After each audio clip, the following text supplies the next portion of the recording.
Then without further ado,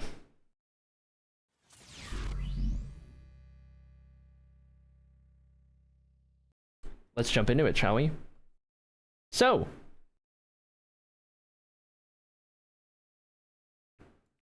for the sake of transparency, the 2 question marks will be revealed soon, don't worry.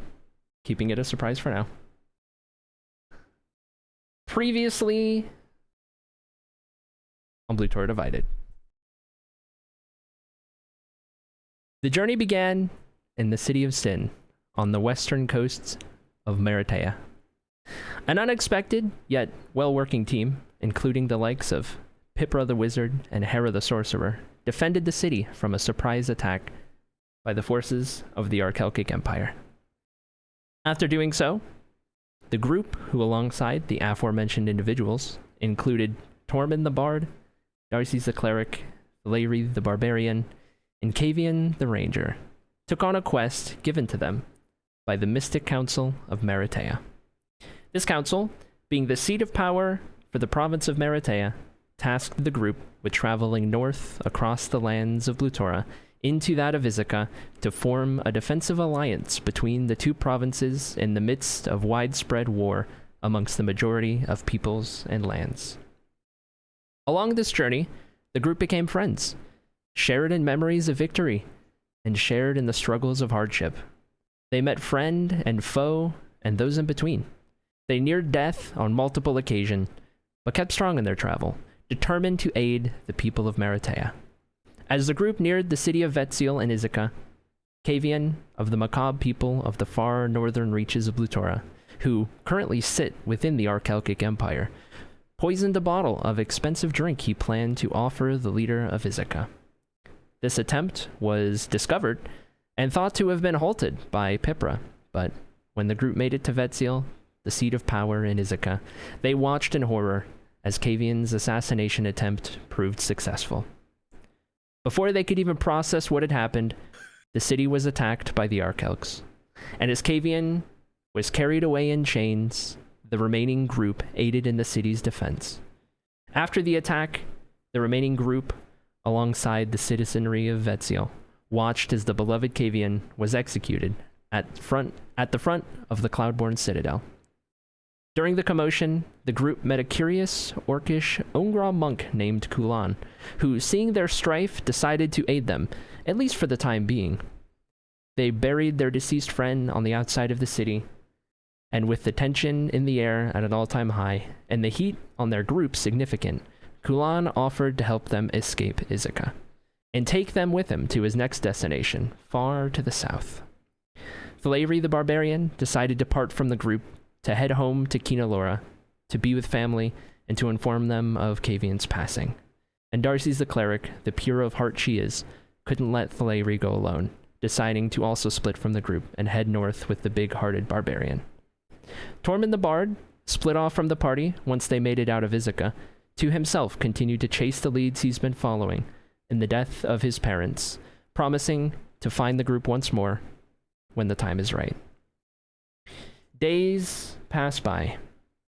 1, 2, 4, 7, 10 days pass before the group of Pipra, Hera, and Kulan arrive on the outskirts of Nautabu, deep into the province of Elabet.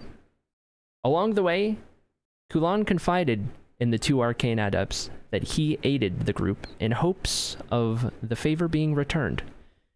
He knows not what lies ahead, and has not yet informed the 2 companions of what exactly it is he needs help with. But as the grandiose city of Spires grows ever closer, so too does the moment in which he fills the others in on the whole story. What would you like to do?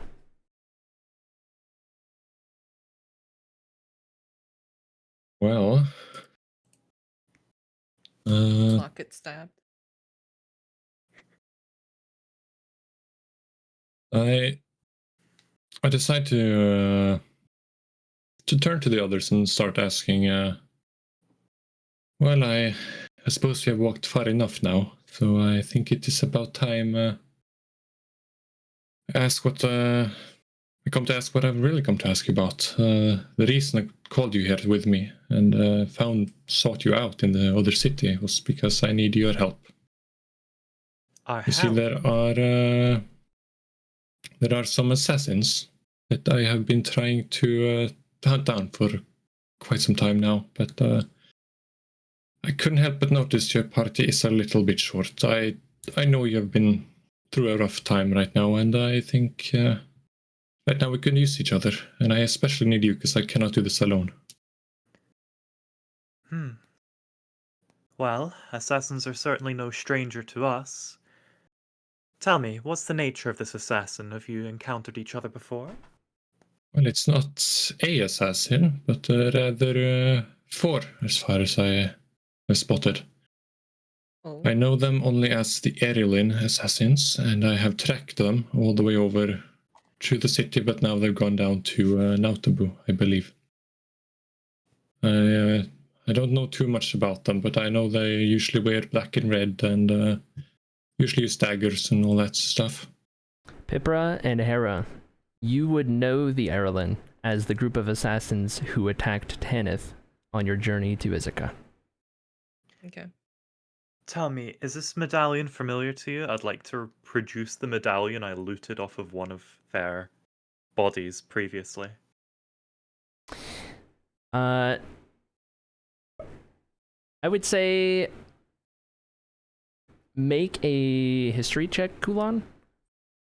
First roll. Oh boy. It's a 13. You would not have a proper guess per se, but you could infer that it might potentially relate to these assassins. Yeah, I can't say that I've seen it before, but it's possible that it's linked to the same people I'm looking for. But did you come across it?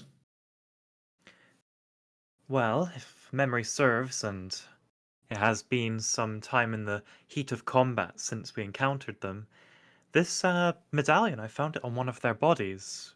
We encountered an assassin of our own, one who proved a great ally into getting into the city where we met you, and they were up against the very same foes you speak of now. Well, I suppose we might have a common enemy then. I believe that may very well be the case. So I assume I can have you. The cat. I assume I can have your help in this fight then. Well, I'd say yes. Presuming, of course, we can bolster our numbers a little. 3 is nice for company, but not very well against an entire organization of assassins, if you feel me. Yes, that is true. I suppose it would be helpful to seek someone else out, but I'm not sure who. Are any of you guys proficient in history? Yeah, let me check. Yes.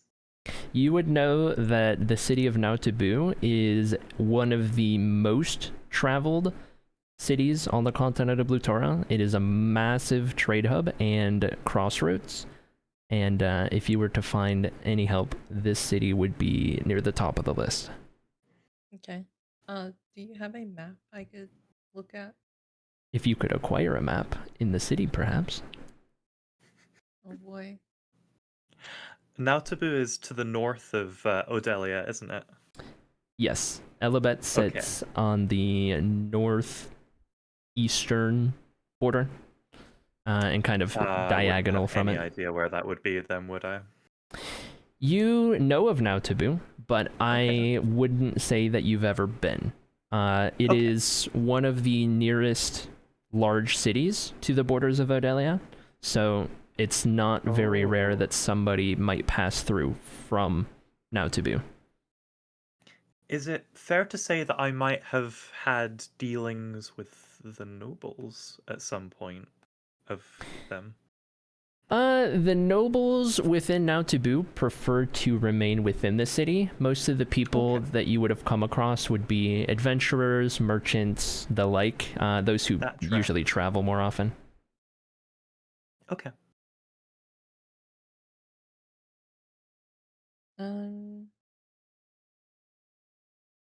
I guess, yeah, I'd want to try and find a map. Okay, are you guys heading towards the city? I think that would be wise. Yeah. Okay. So, say about 10 minutes go by. Another 10 minutes as the forest starts to let up just a little bit. Some more clearings form. You start to see in the distance signs of civilization.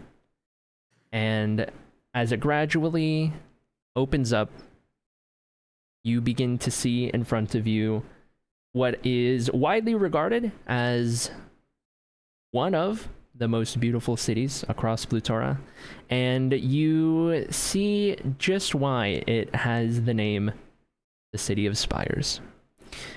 Now Taboo is a massive trade hub of a city, located somewhat centrally in Blutora, within the far western reaches of the province of Elabet.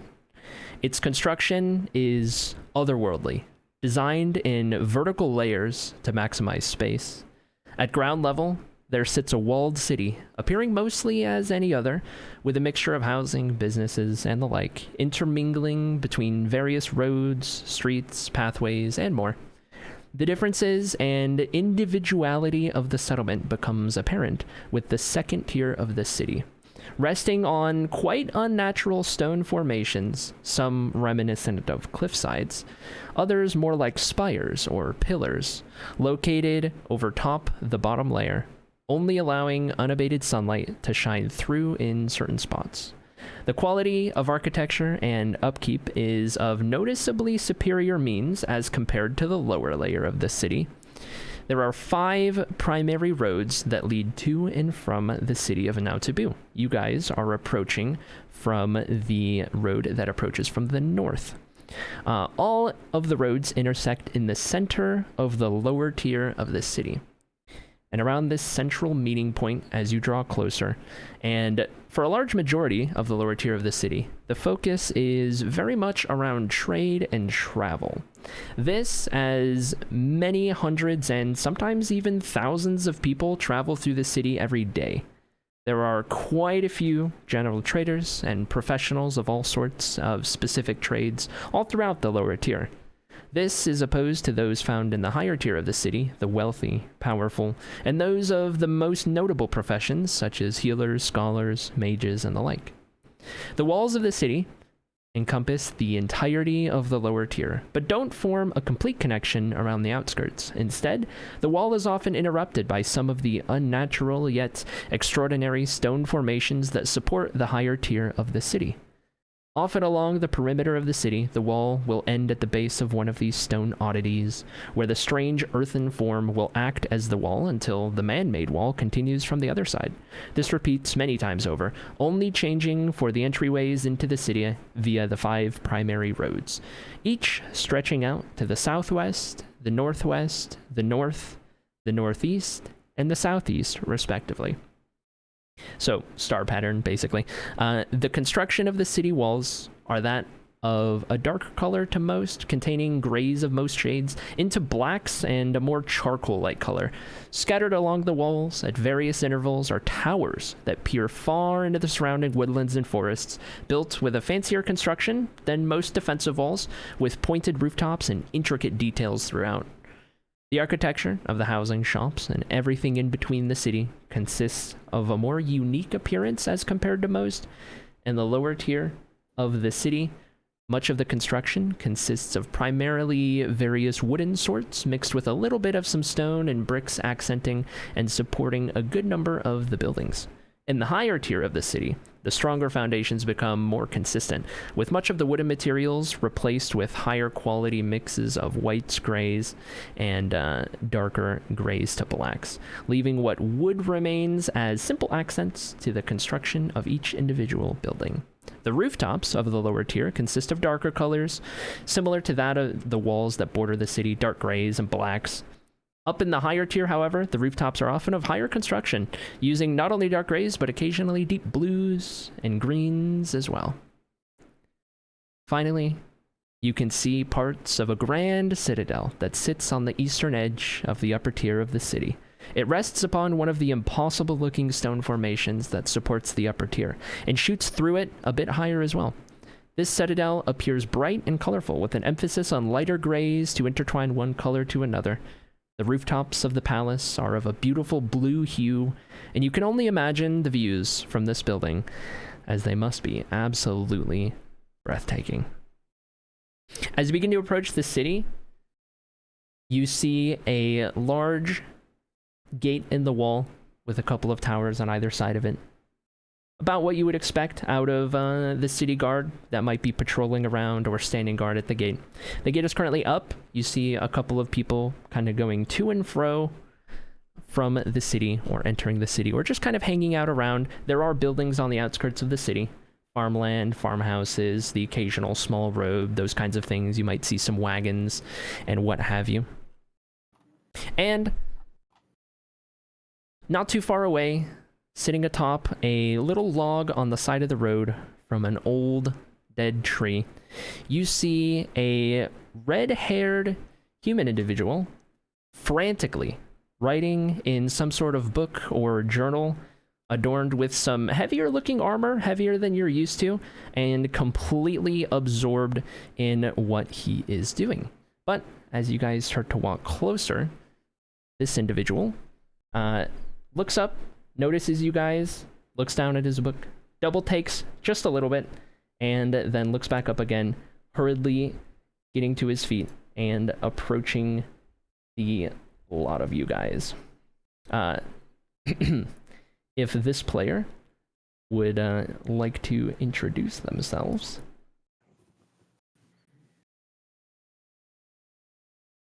The first thing you notice about Sam Foley is his armor. Plate mail of the highest quality from head to toe, equally battle-worn as covered in ink blots and different markings of all shapes and sizes. His medium long hair is in a ponytail. He's wielding a sword and a shield, both mimicking his armor with beautiful carved patterns, even though he's most often seen deeply engulfed in the massive book hanging from his satchel.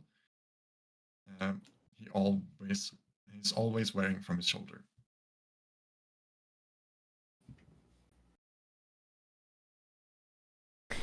This red-haired human approaches the three of you as you head into the city, looking as though he absolutely intends to stop you guys for a conversation.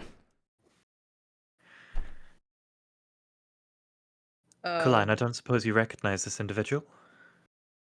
I have never seen this man in my entire life. Well, safe Hey, to say look he's like he's probably seen not an us. assassin. Hello! Hello, my dear adventurers. Welcome.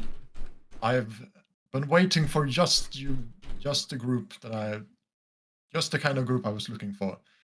You see, I'm a member of the Seekers, and I've been traveling all around, filling up my book, and it holds up this massive book he has hanging from his from a satchel around his waist, to fill up, because nothing is more important than history and truth.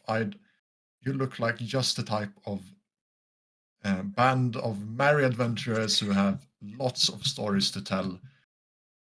If you don't mind, of course. Could the three of you roll a history check? Pipra, Hera, Kulan. How tall is I'm gonna say Sam because I'm bad at pronouncing. Sam Foley? Yeah. 17. 8. 18. Okay. Pipra and Hera, you would know the Seekers as one of the very highly decorated guilds, or bands or groups, if you will, that are located all across Blutora, that are dedicated to the pursuit of knowledge in all of its forms, whether it's studying, whether it's acquiring, whether it's preserving, any and all things related to knowing and understanding how the world works, why the world works, and passing it on to any and all who seek such a similar sort of path. Ah, a seeker. Well, certainly you've found today. What exactly were you looking for? Well, to be quite frank, I've been lacking in companions at the moment. So why, if it isn't too much of a hassle for you to allow me to follow you along, and maybe you can tell me about some kind of. It looks like you've just returned from a very, very long adventure. So, That is an apt description of what we're returning for. If you'll allow myself and my dear compatriots to confer for just a moment. yes, of course. Kulan, Pipra, Yes. do we trust this guy? If you guys want to Yes, make an and- insight check, go for it. Oh yeah, I Yes. can do that. Hang Yes. on. I want to make an insight check. We'll do that too. Solid 3. Okay. 9. Okay. I would say 21. okay, so Hera and Kulan, for you guys, he's hard to read. He's very excited. He's very passionate seeming about what he's doing, but you can't really read much beyond that because it's just so in your face. And for Pipra, you can tell that he's been traveling on his own for a while. He does seem genuine in his search for somebody to tag along with for his seeming passion for knowledge and to adventure and to write about various tales that he or others may embark upon. No seeming ill intent, per se. He seems trustworthy. What do we say we take him under our wing for a bit? Hmm? He hasn't I'm sure tried there's to plenty murder of us, so taverns. I think that's a win. Very well. Nothing else that gives us more numbers. That's true. You make a very good point. I'd like to turn back to Santholi. I'm gonna go. Good news, new friends! We indeed do have a couple of spots in our dear merry band of adventurers if you'd like to make yourself very much at home with us. Oh, the wonder. But please call me Sam for short. Sam, of course. Well, shall we?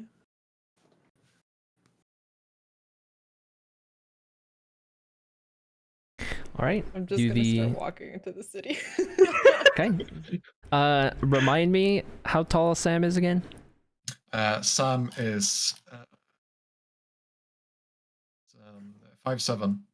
Okay, so You'll be looking up. yeah, Yes, Pipra. yes, I am the short. Pipra and Hera are towering compared to you. Wait Whereas, till you hear my height. yeah, you're still taller than Kulan, but so you have somebody comparable in height. But Pipra and Hera are absolutely towering, which I can only imagine is a great visual. So, do the group of you head towards the city? Yes. I'd like to, yeah. I'd like to just to clarify. You said that there was like areas of the city where there was like fancier looking buildings and then like also poorer looking buildings. Everything on the upper tier appears to be more of the well-to-do, the nobles, the royalty, the more well-off professions, as well as those who have been in the city longer, I would say. The bottom tier consists, it's dirtier, a little more rough construction. That's where all of the people who pass through would pass through. That's where a lot of the merchants are for a lot of the common trades and what have you. It's just very, very traveled, and as a result, it kind of just naturally gets dirtier, a little more rundown, that kind of stuff. It's also, much of it, in darkness, because the upper tier is essentially a giant slab of rock that sits over top the lower tier and is held up by those stone spires. There are holes, there are gaps in that giant chunk of rock that allows sunlight to peer through, as well as obviously pouring in from the edges. So it's not like full dark blindness in there, but it's no different than if it was sitting like just on the inside of a cavern or something, where there is a lot of shade and shadow cast upon it. So, what's the cutlery situation like? I guess you'll have to find out. I guess I will. Okay, I'd like to continue further into the city. Thank you. As you guys approach the gate, there are 2 city guards adorned in the colors of the province of Elabet, some greens and whites, and they kind of ready themselves at more of an attention. You see they each have spears, and they're wearing heavier armor, similar to what Sam would be wearing, some plated kind of stuff. They take one step closer to each other and tap their spears on the ground, and one of them from the right side, from where you guys are looking at, takes a couple steps forward and kind of stands in front of you guys. Hold. What might you guys be seeking in the city? Merchants. Company, drink, and merchants, of course. Where are you guys hailing from?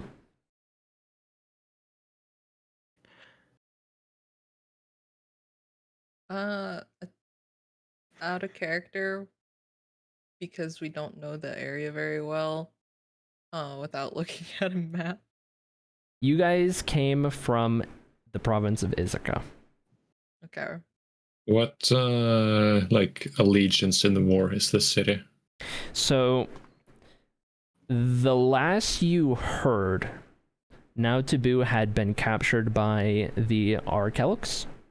However, there does not seem to be any presence of the Acrylic Empire. You don't see any of their colors around.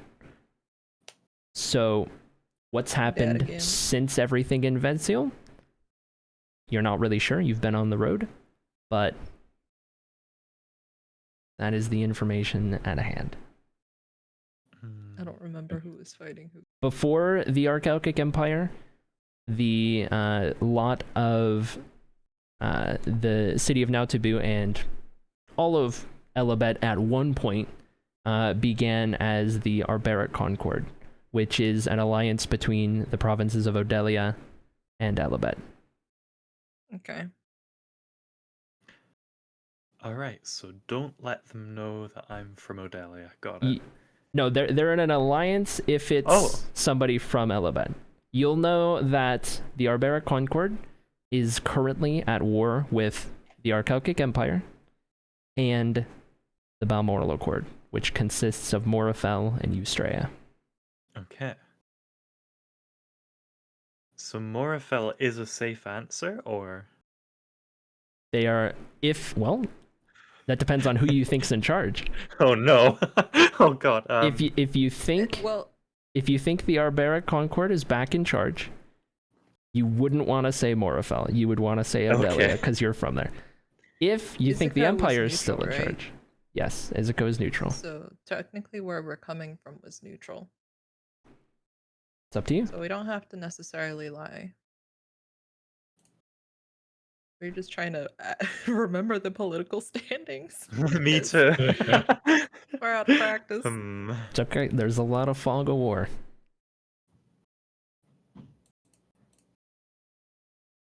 Pipra, you're better at history than I. I'm sure you know your geography, but I gesture to Pipra. Wait. He looks to you, Pipra. Doesn't say anything, just expectantly. We come from Ithaca, making our way Um,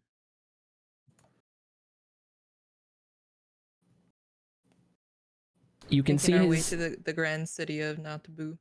his expression shifts a little bit. Can I got put on the insight spot. check that? I was being honest. Yeah, you can insight check it. Go for it. Okay, hang on. Insight. I sounded 7. sus, but I didn't mean to. Okay. From what you gather, he's hard to read, but you know it's definitely because of what Pipra said. Okay. So his expression shifts a little. Where from in Ithaca? And at this point, you can see that the other one, on the other side of the gate, his partner, if you will, has taken to paying a little more attention to your group. Oh no. He hasn't done anything, but he's watching you more so than he was Where before. is one of the cities that we passed through that isn't the main one that we did things at? In the province of Ithaca, Vetsia was the only city that you went to.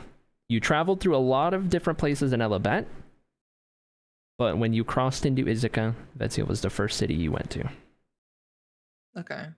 You'll know that Vetsia was on the side of the independent Ithaca, and while you were there, it was attacked by the Archaic Empire, but the attack was successfully defended. Now, what's happened in the 10 days since you left? Up in the air, you haven't heard anything on the road, but when you left it, it was still a part of independent Ithaca. Okay. But you'll know that part of Ithaca has been under the control of the Empire for quite a while now. And that is the little sliver, the little triangular bit of the province to the west of Vetsil. Vetsil sits in a mountain range, and that mountain range is the border of the controlled territories. Okay.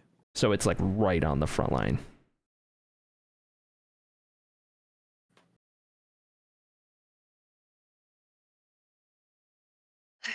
Okay.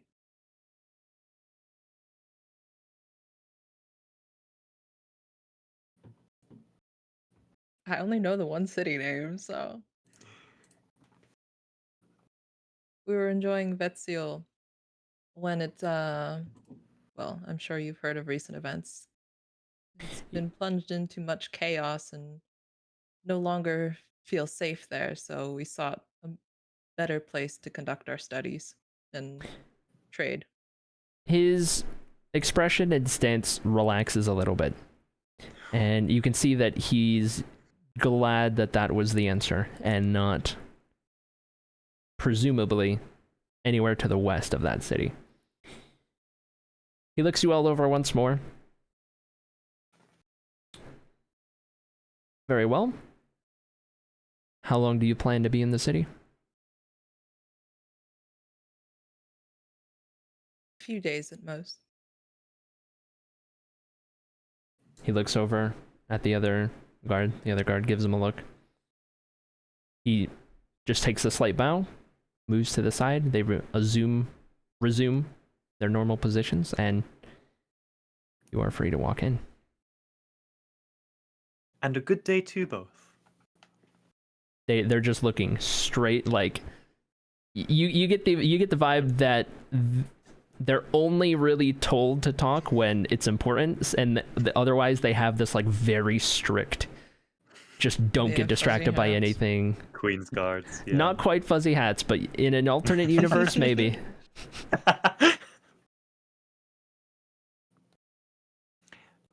Very well talked, Pipra.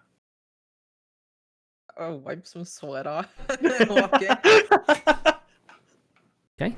As you guys walk through the gate and the lower tier of the city becomes apparent, not only do you walk into a well-shaded area, you're no longer with the sunlight on your skins as the upper tier of the city looms over you. You get a better sense of the construction of the city of Nautabu. You see, for the entire size of the city on the lower tier, there is equal in size, just this seeming stone slab of just rock and earth that sits 50 to 100 feet in some places at the lower bits, to more consistently a couple hundred feet above the ground of the lower tier. And it's all just stone and rock.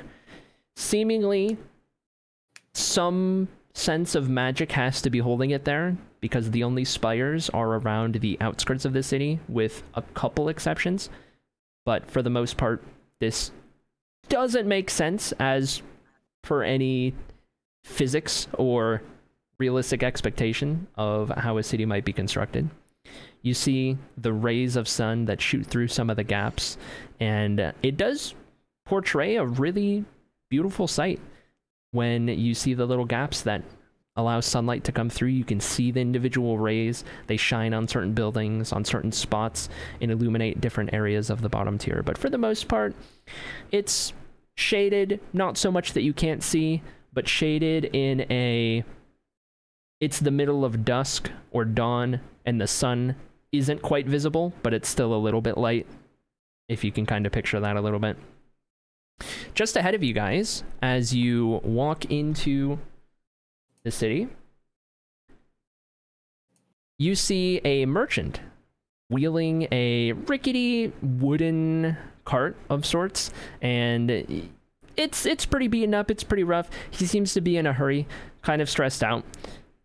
In the cart that he is wheeling, there are countless 10, 20 cabbages in this cart.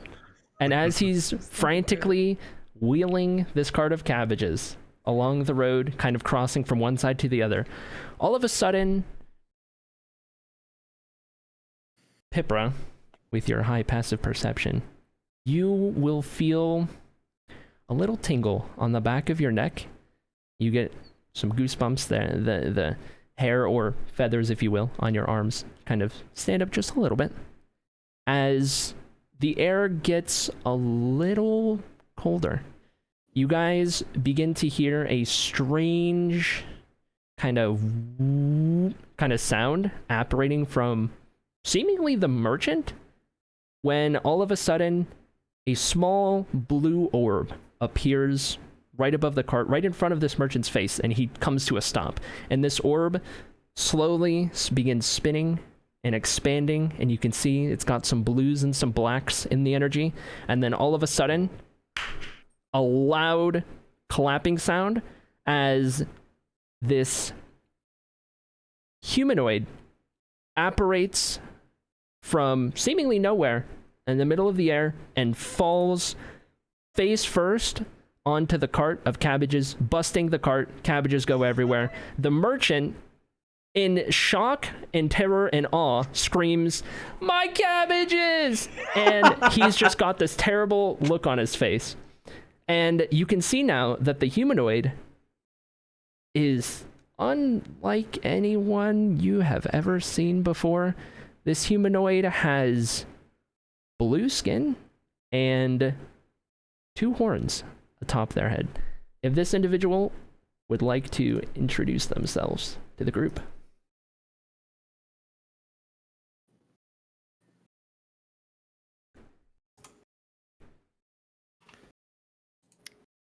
No. Vin Slutoria Rindra Sirelin Vantoria. Everyone make an insight check. Everyone make an insight check except for this mystery character. 9. 16. What was that? 16. 16? 13. Okay. Sam? That's 1. This is the most foreign language you've ever heard in your entire lives.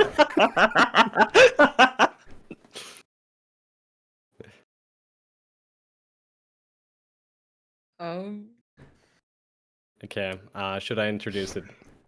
Well, you spoke in this language to the group, and there is a mass of confused faces, not only on the group, But as you glance around, all of these strangers are all just, and they just have this shocked expression on their face. Everybody is just at a loss for words.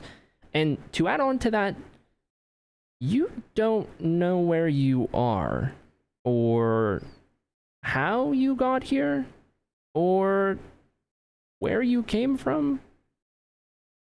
And your head hurts. Your head hurts a lot.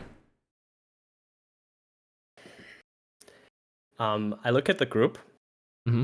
and I have a frightened expression on my face, like Surentra Tiranti Tendalorian Lin. Hello? I'm gonna, if just dust the cabbages off of you. Help you out. When Hera says hello, or you wouldn't know Hera, but as this dark-haired individual with a wing tattoo on one eye says hello, you understand that language, although you can't quite put your finger on what it is or how, but it comes to you over a moment or two. You know this language. You can speak it. Hello? Hello yourself.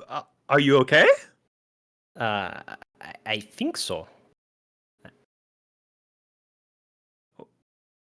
Well, I would What certainly happened? hope so. That was quite a display. Yeah, what happened? Well, I'm glad you're okay. What about my cabbages? Are you guys gonna pay for this? This is unbelievable. Do you know how many people depend on these cabbages every single day? He Well- throws Look his arms up and just kind of is looking around. He's just really upset. He's so upset. Sorry. More than 3 people? He just gives you this look like he looks to the rest of the group like what is it? He gives you a what is it with this guy expression. I'm gonna Just- shoot back a look of I have no clue. He just gets this like just frustrated, like he's trying to think of the words and he's just got nothing, and he just very upsettedly just turns and storms off down the road. Just kind of throwing his fist to the side. What's your name? My name. Yeah. Who are you? I don't know. You don't That's- know. Unfortunate. Do you know what you are? I look at myself. I see. I guess I see how I look like. Should I introduce it now? You can describe how he looks. Okay. This character is a striking figure at 6 feet tall with captivating pale azure skin and deep turquoise eyes. His silvery white wavy hair cascades gracefully to his shoulders, adorned with seashell-studded braids. His lean build and average shoulder width give him a graceful appearance. This character's face is framed by an oval shape featuring a short, stubby nose. Dressed in an enchanting ensemble, this character wears... I mean, it's on the screen. This character wears a flowing white tunic adorned with intricate silver wave patterns, covered by a navy blue cloak. Around his waist, a braided white leather belt with a seashell buckle adds a touch of maritime charm. Completing his look, knee-high white boots exude an air of elegance. A silver nose ring piercing and a delicate silver necklace with a single large pearl adorn his features, while a sapphire-studded silver ring graces his right index finger. This character's everyday expression is one of curiosity and friendliness, embodying his deep connection to something. And this character is also completely wet and drenched in water as well. As you look yourself over and are reminded of your appearance, and it kind of comes back to you, familiarity with your being and with yourself and with your outfit. Not quite how it's wet or where you came from still, but a little bit of familiarity washes over you, and one word comes to mind. One word in particular, and you don't quite know why, but ocean. I'm from the ocean? Ocean? Is that me? Is that me? Am I ocean? It's a strange name, but We can call you that if that's what you'd like. Wow, I have never seen the ocean before. Is that what it looks like?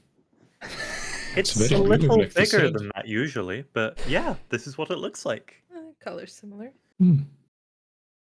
Okay, then my name is Ocean. Well, Ocean, it is very cool to meet you. I've heard a lot about you. I am Thank Kulan. you, thank you. What have you heard about me? I don't know anything about me. Well, it's I've heard there's a lot of vessels that travel on you, and you can take them far and wide. And you have a lot of whales on you apparently, but I don't see them. I look at the patterns, the wave patterns on my outfit. Yeah. Oh, yes, waves. Yes. Pepper shakes her head. I'm just gonna go. To this point, Sam has just been lost in confusion and amazement, and he just rushes forward to Ocean. Oh, you are a wonder to behold. What did you say your name was? Oh, this is exciting. I must write this down. Where did you come from? What did, are you from the ocean? Oh, this is exciting. Oh, Yeah. we must talk more. I seem very startled. I'm going to pat Sam's head. Be like, Space. I don't think he's ready to figure all that out yet. He seems He's so a short bit you pat his confused. head. Anyway, carry on. Yes. Ocean, are you hurt at all? I'm fine. My head is hurting. Can I medicine check? If he's got any head injuries? Go for it.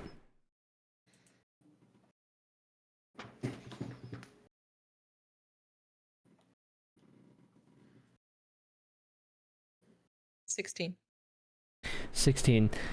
As you kind of look him over and get a general idea, I mean, for the most part, he seems fine, albeit drenched, as if he literally just went swimming in the ocean. As for his head, you can't really make much of it. His eyes You appear see to be... Pipra using a little light and just being like, okay, follow this. Yeah, Follow this. the turquoise eyes, as you kind of begin to study for signs of ill health, you start to see a little bit better. These eyes are, as with the rest of his appearance, unlike anything you've seen. The turquoise eyes are adorned by blacks of the eyes, not whites. So you don't get any bloodshot feeling from it, but maybe you just can't see if they're bloodshot. You're not too sure. They don't look glazed over or weary or anything like that. And as for the rest of the head, you don't see any scars or bruises or scrapes or anything outside of the white hair and 2 horns on top of the head. Kind of hard to tell. Your best guess is it potentially relates to the means in which he got here, however that was. Yeah. Okay. So, how did you get here? You kind of appeared in a bowl of energy. Arcane practitioner, perhaps?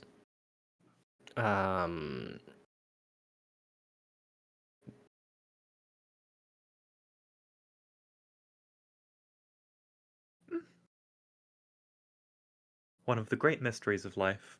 Sam, I believe you may want to write that one down. Do you think I've been stopped? Quit to writing. I'm hardly breathing, my friend.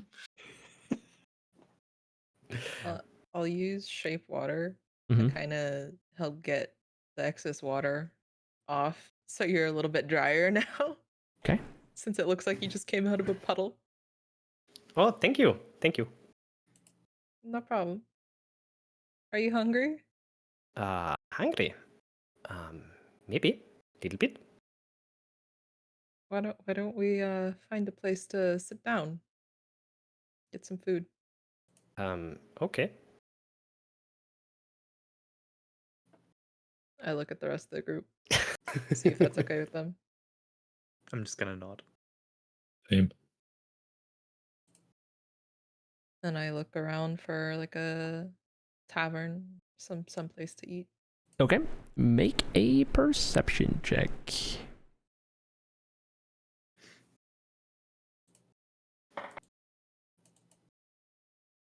10. 10. It takes you guys a minute of walking around. None of you have ever been inside the city before, so it's all very foreign to you guys. But amongst traveling across the various roads of the lower tier in the northern district, you can kind of navigate your way towards where you might hear some of the shouting or drunken words of others as a good indication of probably a location that you would be looking for. Eventually, you find your way to a 3-story building of, comparatively to the rest of the lower tier, well constructed. It's mostly wooden materials with a stone foundation and consists of the pretty average colors, but out front you see a sign that reads The Wayward Wyvern, and you see a couple of quite inebriated folk out front just blabbering on and not even forming coherent sentences at this point. Okay. What would you like to do? Again. I go up towards one of them and say, hello, I'm Ocean. So as you approach him, you see these two human dudes, middle-aged or so. It looks like they've been drinking together for a while. One's clean-shaven, the other's got a pretty mighty beard on him, and the one with a pretty mighty beard just kind of stops his incoherent gibberish sentences and just kind of turns and looks at you and just gives you this really confused and then shocked when he sees your appearance expression that then turns into just this kind of like his eyes kind of glaze over a little and he kind of reaches for his head. You can tell he's been drinking a long time today. And then he just kind of looks down at the ground again and then looks over at his friend and back at you. Ocean! And he just starts laughing. What kind of a name is Ocean? And he looks at his friend and his friend is just laughing alongside him. And then they both just kind of turn to each other and just start mumbling words again. Just completely ignoring you. I look in the I look back to the group in search of support. I'd like to offer that support. I'd like to come up beside Ocean and go, excuse me, gents, I believe my friend was talking to you. Just, I'm going to draw myself up to my full height in doing this. It's going to be a kind of casual attempt. The bearded guy turns again, and as he turns, he's expecting to see Ocean, but he instead turns and then looks up and then just kind of like takes a step back, like, ugh. And as he tries to take a step back, you can kind of see a little bit of fear, a little bit of like shock for sure. And as he takes a step back, he just trips, just instantly trips, no balance left, and falls flat on his back. Oh, Discord? Hello? Pause. Discord? Discord's dying. It's dying for two, I think. Pause. Okay. Wait. Oh, there we go. Okay. Everyone's back. All right. Carry on. Did you catch what I said? Yeah, we could hear what you were saying, but I couldn't hear what you guys. Okay. he tripped and fell flat on his back. And the other guy, his friend, who is just kind of sitting there watching all of this, just kind of takes a couple steps back and turns to just kind of bugger off, and also trips and falls flat on his face. And they just kind of are laying. They don't even. They're too drunk to try and get up. They're just laying there, just like out of it, in a daze. What kind of a friendly greeting is that? I believe my friend was talking to you. And then the guy with the beard on the ground, he starts mumbling the word friend to himself. He's friend. Friend. And then he like kind of looks around a little bit and he sees the other dude on the ground and he just friend, and then just falls on. He's just out. He just blacks out. Just head on the ground. Just he's out cold. Had a good time. Ocean dear, I don't think we're going to get much out of these individuals. I think we better enter the establishment itself. Is this food? Well, we can certainly get some. Good. Good indeed. Okay, so as you guys enter the Wayward Wyvern, time of day is afternoon. As you enter, there's not too many people in there. These are, this is the day drinking crowd.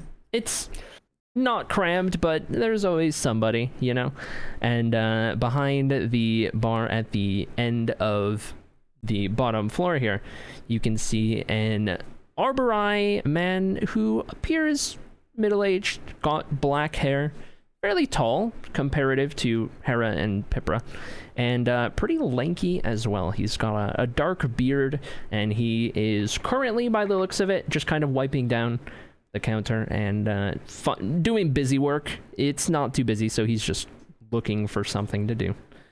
Doesn't notice you guys come in. I'll buy. I'll go up to the individual. Okay.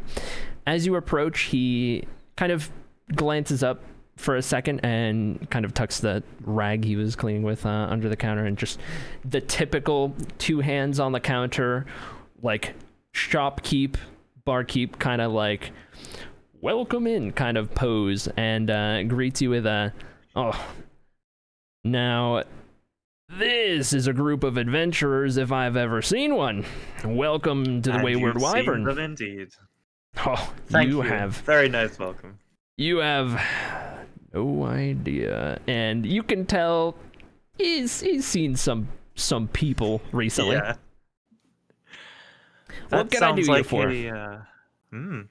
Oh well, I was hoping you could serve myself and my companions, of course. Just a something, a lunch, a brunch, if you will. Oh, well, of course. And as he says that, he kind of glances past you to the likes of Pipra and Kulan and Sam. And when his eyes finally meet Ocean, he just kind of freezes for a second, and he just kind of does the dog head tilt of kind of like, what?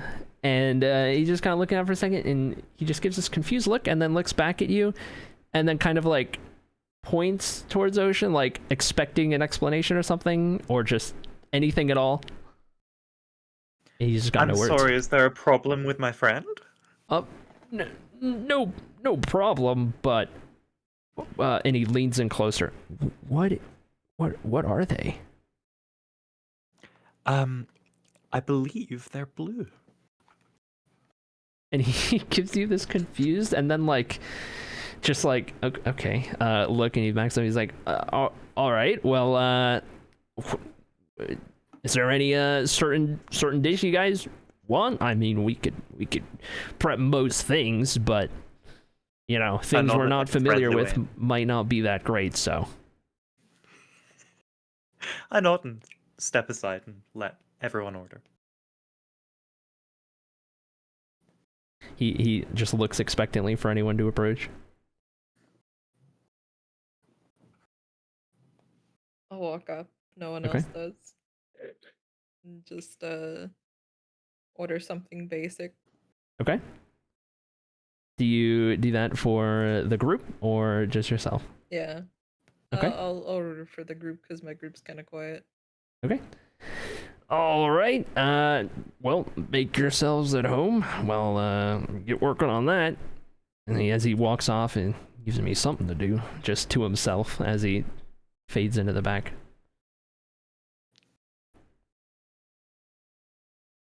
And you can see around you in the tavern, now that you are well within, there are 3 individuals currently, none of them together, just all kind of separate, doing their things at various tables, or one of them kind of down the way at the bar, just kind of day drinking as you would expect, with all that comes with it, just lonely looks and just drowning their sorrows.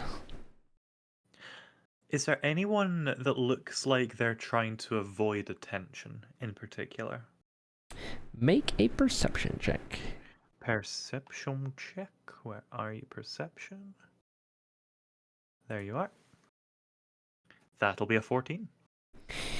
The individual at the bar specifically appears to be somewhat fitting of that description, albeit not so much in a guilty way as much as it's just not wanting to deal with people kind of a way. Okay. Kulan, Yes. these Erlen assassins, you wouldn't happen to be able to recognize one if you saw one, right? Would I? If they were adorning the equipment that they had been when you'd seen them, yes, but their faces were covered at the time, so about as good a chance as any other person out there. If they're not wearing equipment, you would not be able to tell based on face. All right. Not unless they're in their usual clothing. I wouldn't be able to. I feared as Question. much. Sorry. With my 6th sense, would I be able to know if we were followed? Within range, If they were within range? within range, you wouldn't have noticed anything unusual up to this point since you entered the city. Okay. Just normal foot traffic. Okay. I like that ocean somehow is considered usual in this. Okay. Well, I don't know if now is as good a time as any, Kulan, for you to divulge your plans here, but if you feel comfortable. Well, yes, certainly. I will be honest, my only real plan was to find you out and make you join me, but I'll be honest, I don't really have another plan. All I know is that they went to the city and they are here somewhere. But that's about it. So how does one lure out an assassin? As you guys are talking, the barkeep comes out from the back. Did I hear you say he walks up to you guys and gets real close? Oh no. Did I hear you say assassin? And he's glancing around now, just kind of like making sure nobody's else is watching. I want to insight check this guy immediately. Okay, insight check. Okay. Perfect. That's a solid 4. He Can I is- also insight check? Yeah, go for it. Do it on D&D on my hands are full.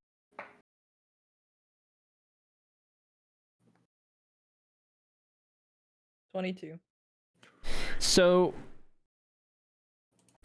as for Hera, you just get the indication that like his eyes are darting for sure, for some reason, and Pipra, you get the sense that as he heard that from the back, not only does he have some good ears, but also it seems as though he's a little, I don't know if on edge or off-put maybe is a better word, at the mention of assassins, most likely due to some kind of recent sort of dealing or mention or hearing of You're not quite sure, but it seems as though he's been kind of keeping an eye and an ear out for the mention of it. At this moment, I'm gonna cast message between myself, Pipra, and Kulan. Okay. Twin spell, of course. And I'm gonna in my head whisper. This guy seems to know something. What'd you say we lead him on a little?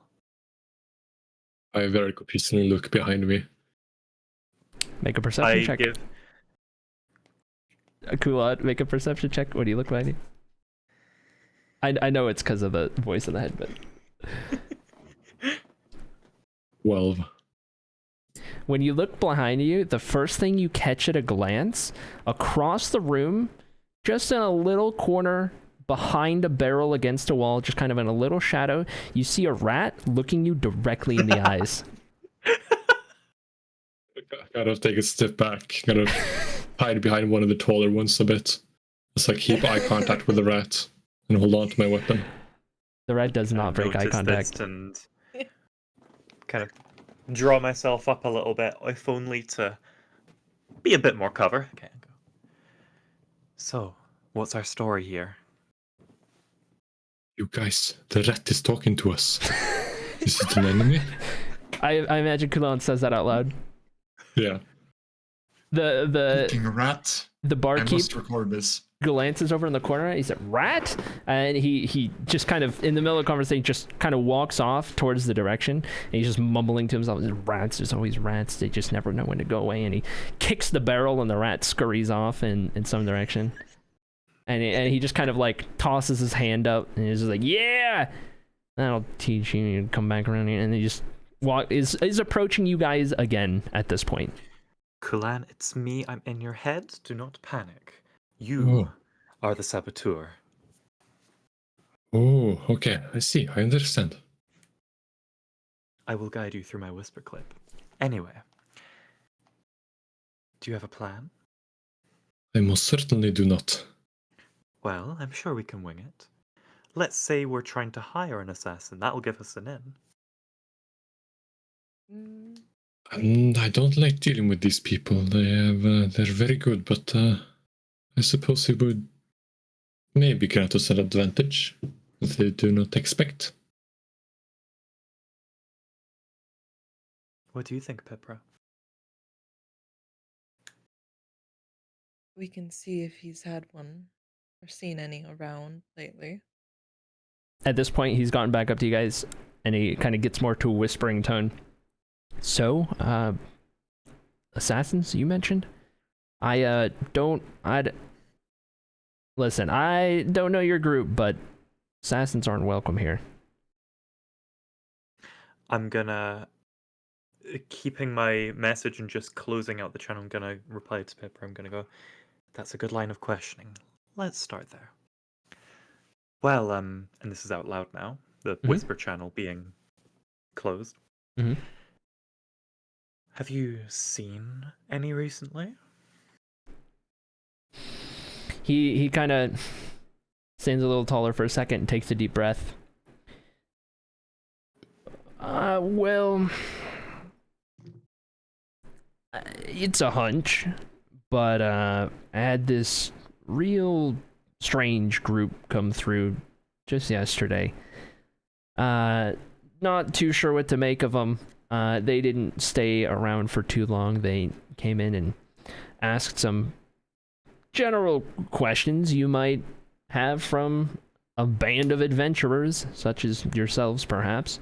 And then they were gone. But while they were in here, something felt weird. Something felt wrong. I wasn't quite sure what to make of it. I'm keeping my eyes out ever since. They, I don't know, had some red outfits, black red outfits. They, I don't know, strange type, I can tell you that much. And I've had some bad encounters with those folk in the past. I am not trying to go through that again. So if any of you guys are assassins, I'm sorry, but you'll have to take your business elsewhere. So you're no friend of assassins then, no? No, not since they tried to kill my wife. Well, I mean, it was kind of my fault, but, well, you know, like, what are you to do when your wife cheats on you? I mean, yeah, I got a little upset that one time, but I didn't expect them to actually try and kill her. I mean, that's just too much. And he's just kind of rambling to himself at this point and just kind of like, just spewing his trauma right in front of you guys, and he's just nonstop. It's just gibberish at this point.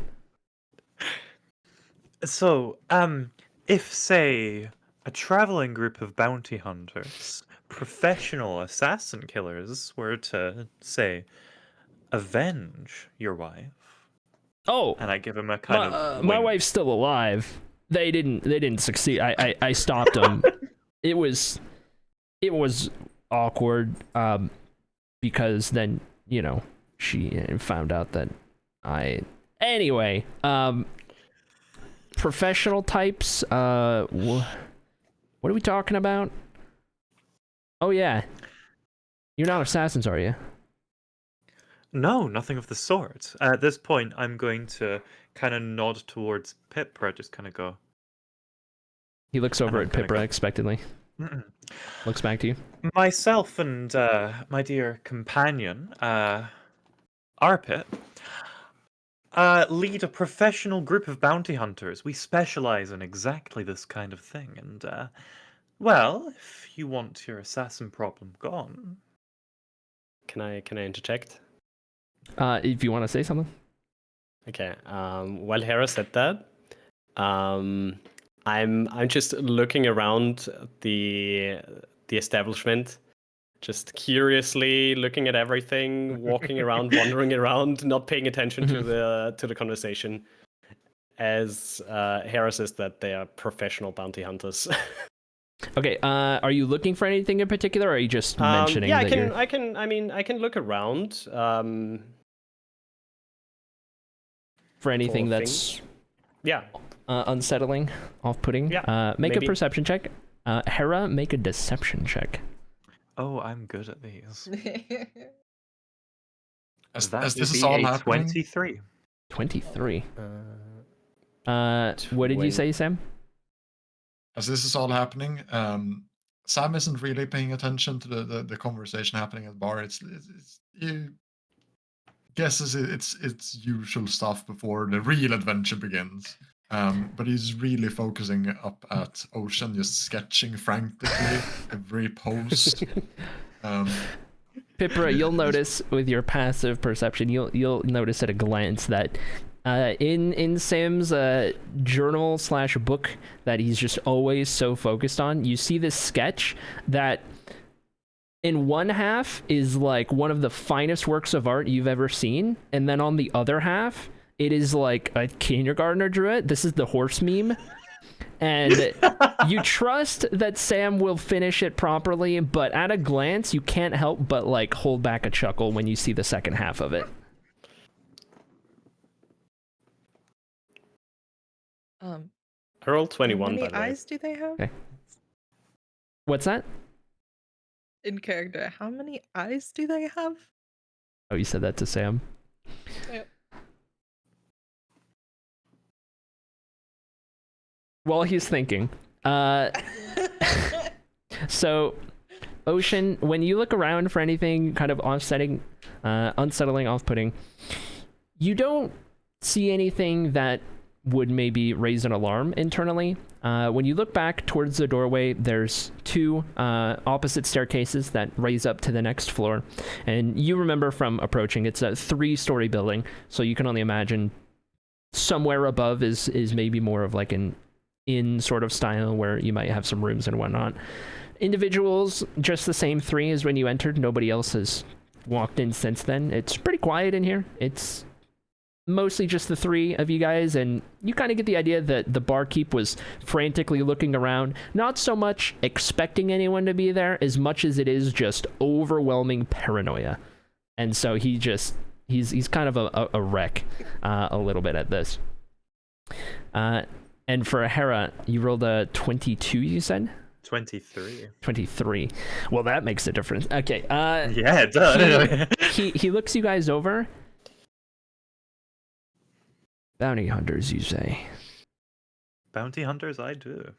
Well, I don't know that I, per se, am in need of services of those kinds, but curious enough that you mention bounties, because that strange group seemed to be after something of the sort when they came in. They asked about any official bounties from the city, official tasks, things that could make a lot of money in a quick amount of time.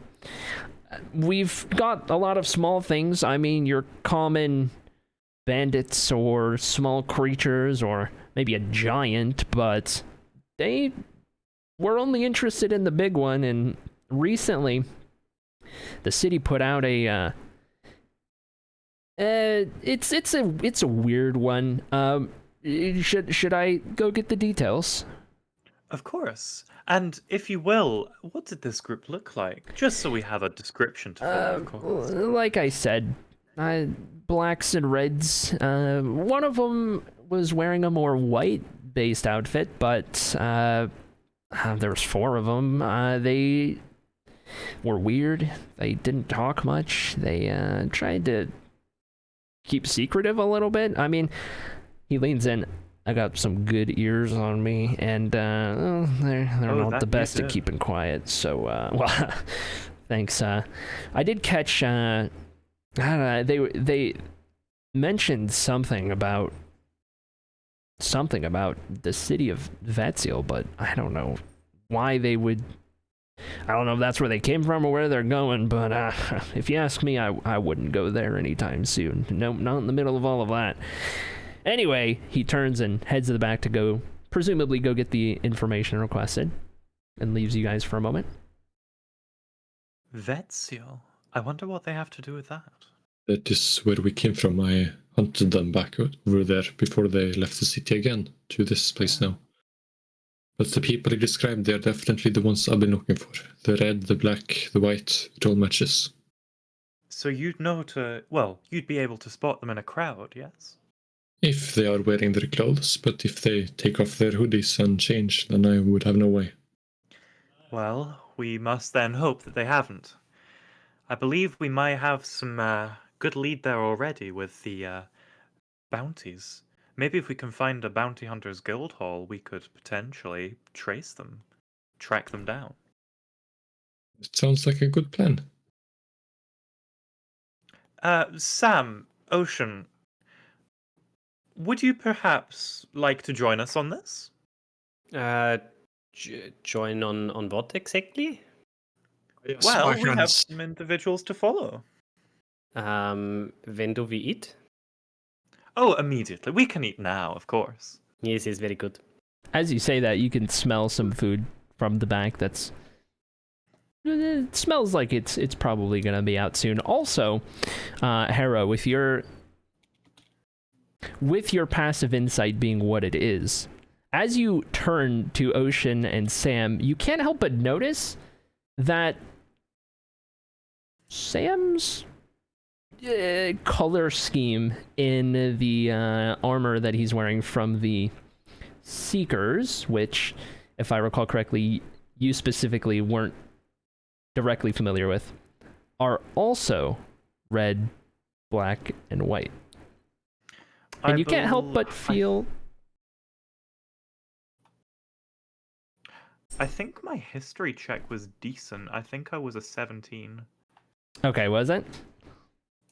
Yeah. Okay. You'll notice it. You'll be a little off-put by it, and a little suspicious of it.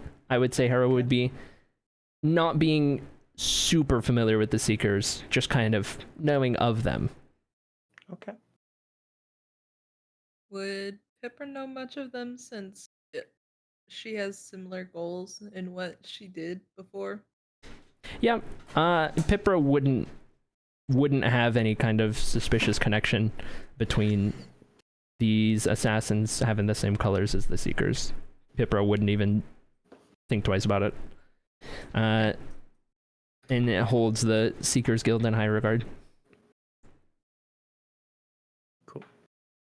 As you guys are conversing, the barkeep comes out with he impressively, like, full dine-in restaurant. He's got this kind of large wooden circular plate on one hand that holds a couple of smaller plates, and then he's got another one that he's holding on like his inner elbow and balancing, all on like one hand, while in the other arm he's not holding anything but like a little paper that's kind of rolled up, and he's kind of he's showing off. You get the idea. He likes to make a bit of a performance. As a matter of fact, oh, that one fell. Yeah, as he walks out, this is a fantastic display of balance, and he's been doing this for a while. You are genuinely impressed as he walks forward and sets the plates down, and then takes a bow. And then as he's about to walk away, you can see him kind of think to himself, and he's like, "Oh," and he takes the paper in his other hand. He's like, "Right." He looks it over a little bit, places it on the table.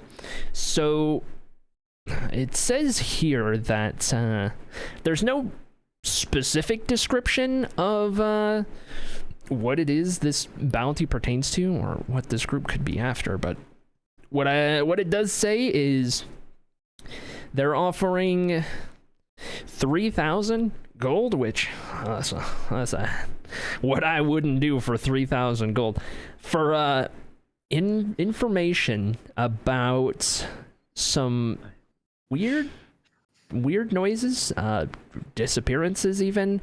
There's this real shady manor down the way on the more western end of the city. Nobody really gets too close to it. It's been abandoned for quite some time. It was a real nice place back in its day, but really fallen to ruin.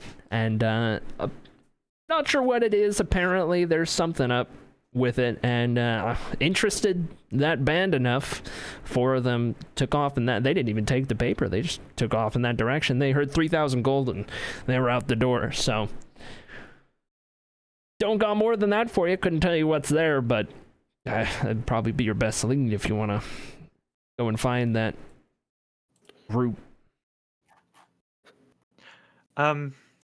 Cody? Yep. Was that also the amount Tormund was wanted for? Tormund was wanted for 5,000 gold, and that was in Arkelkic Empire territory. Perfect. Okay, that doesn't... Okay. So no correlation. Well, this does narrow things down, I think. We can skip the bounty hall and try and go directly to this manor. Adventure, finally. That's what I'm saying. Finally. Do any of you guys want this paper detailing the bounty here? Sam snatches it up. Oh, Okay, as you snatch it either up. one of us. Okay, both of you make an initiative check. See who gets it first. What? Because I like rolling. 17. Okay. Liston can go 22. Dang! So Sam, His arms are a little short. Yeah, as you reach for it, like you see the opportunity to have something that it relates to information, and instantly your mind is lightning quick reflex. You reach out. You're not even looking. You're still looking at your note, but you reach out for it, and as you think you've reached out for it faster than most people would even think about it, Pipra is already reading it in her hands, and you can't help but look up and just kind of have this just stunned expression. Pipra, as you look at this paper, at the top of it, you see in this really fancy writing, you get the idea that this is on the lines of like a royal decree, and you see at the very top of it, 3,000 gold pieces for information from Grimshade Manor. Down below, you see some basic details, things like by the order of the city of Nautabu, bring information to the steward of the citadel, things like that. General stuff, nothing that's of note per se outside of what you might expect. Cat apparently did something. Cody, Yeah. this is your dice. Is that the one I dropped a second ago? Yeah, she got it all the way Was that over Harley here. or the cat? The cat. She was The cat? batting it around. I thought I dropped one. I was about but to it's pick it up. yours. That was my barkeep perception on the word assassin dice. This is yours. That was when I rolled for the barkeep. You want to bring it back?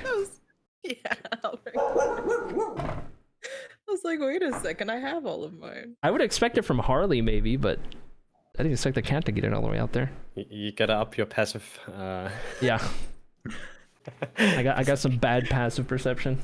Yeah. The cat rolled a nat 20 on stealth. All Classic the way cat. to the bedroom. I guess it's better than the dog, so it's not covered in slobber. Kulan, would you perhaps be able to lead us to this mansion? Riled up now. Have I been in this city before? No, but I mean, given your roguish abilities, and how the rest of the group, where their skill sets are, I mean, if anyone were to try to find a location, you get the idea that you'd probably be one of the better options. I suppose I can, but if it's okay, I would appreciate if you might try and take a stealthy approach to it. Can you use the alleyways or maybe even the rooftops if you're all comfortable with it? It I'm is perfectly the fine with that. way I best traveled, and I believe they already know what I look like. I think I like roofs and alleyways and sneaking. It's Sam very just fun. I can show you all the tricks. has this look on his face as he looks down at his heavy plate armor, and in just realization comes across. I don't know if you, my friends, but I prefer to stay on solid ground. Well, if you're more of the solid ground type, I very much doubt I can blend into shadow. I gesture to my 6'4" stature. Very much doubt that I can blend in with the crowd, so I may be better traveling with Sam here. I suppose it is not smart to split up after we only just gathered, so I suppose it's the open road then. I also like the open road. As you guys are, for the sake of brevity, as you guys are having this conversation, the food's brought out, and you guys are able to eat away as you form your plans. Perfect, I love food. So tasty, so good. That's what I'm saying. It's not bad food, but you get the idea that, you know, you get what you pay for in the presentation, not quality of food. It's tavern food, you know? Ocean still loves it. It's homely. It's very much like what Hera's used to. Ocean, roll a d20. Don't add anything, just a d20. Okay, okay. 11. Okay. Carry on. Okay. So good, so very good. I like this. All right. Do you guys wish to leave the tavern and attempt to find the location you seek? Sure. I seek a map of the land or the city. So do you want to try and find somewhere or ask somebody? Yes. Is that in the tavern, out of the tavern? What are you thinking? I'll ask the barkeep if he knows a good place for maps. Okay. Well, plenty of places might have a map for you, but if I were looking for a map, couple of options could fit you well. Of course, you could just go to the general shop down the road and got a little bit of everything that you might ever want or need for that matter. You could try the library. They might have some better maps. Depends on what you're looking for, map-wise. But yeah, either of those areas. If you want a library over on the east side, down here, there's Brayelia's books, and if you could just down the road, a little to the south from here, more in the western district, you'll find Odiel's Oddities as a trader shop. You'll have a little bit of everything. I might check out that place. Thank you. All right. So, as you guys leave the tavern, for the sake of brevity on not going through the conversation of what it costs, however you wish to do it, somebody cross off 2 gold pieces for your time there. The cost there. Okay. So are you all headed with Pipra to the trader, I assume? Yeah, I'm going to the trader place. Okay. So everyone, I'll follow. I'll split off a little bit, keep them within eyesight. I'll start asking about the mansion while they get the map. Okay. Ocean and Sam, are you guys following Pipra or? Yep. I'm following, but I also would like to start asking questions. To the group? Yes. Okay. Kulan, roll a persuasion check, just generally for the people you're asking, and then go ahead, Ocean, with your question. Okay. This is so strange here. Why am I here? I was hoping you might be able to tell us, my darling. I don't know. Everything is so strange. You speak strange. I speak strange. How would you usually speak? Surentra derintlia, dentralorian, carentia, minlin. I agree, yeah. Sam just approaches. Did anybody And how would you spell that? Can I read and write? It takes you a second to think about it, because since the dog is chasing the cat. Bro, they're running around. Since you've gotten here, you haven't really thought about it, so you have to give it a second for it to come back to you. But as you start thinking about it, yeah, it quite well, as a matter of fact. Okay. I hand Ocean my pen, quill, I don't know. I've decided. Okay. I start scribbling. And give it back to Sam. Okay. Make an investigation check, Sam. That's a nat one again.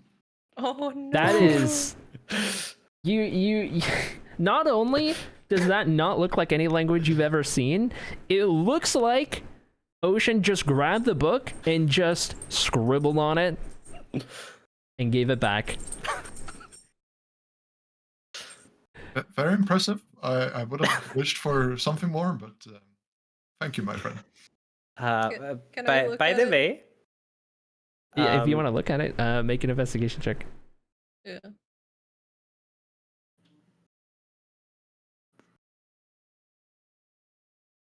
$26. A 26. So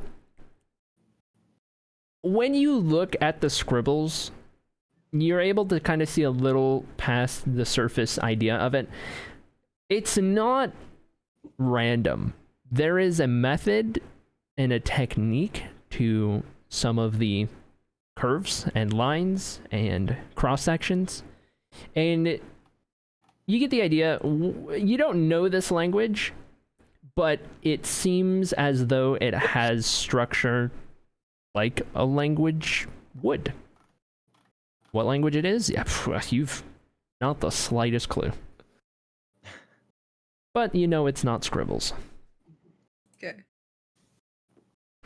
So, Ocean, you said that you couldn't remember your name. No. Perchance, can you remember anything from before landing in some cabbages? I think I was in the ocean. Ah, kind of just like mentally processing the fact that they both believe they are the ocean and that they were in the ocean. Yep. I see. Interesting. And in the ocean, did you have friends like yourself? I look a little bit confused. Mm-hmm. DM. You Do I know anything about that? You can't recall any faces like your own or appearances like your own. You try to think about it. You feel like there's something there, but it also feels like... It almost feels like when you're breaking the fourth wall and when you're playing a video game and there's a out of bounds wall. Like, you go to reach for it and you're just stopped. And there's just nothing there. I don't know, but are you my friends? I would gladly consider myself your friend.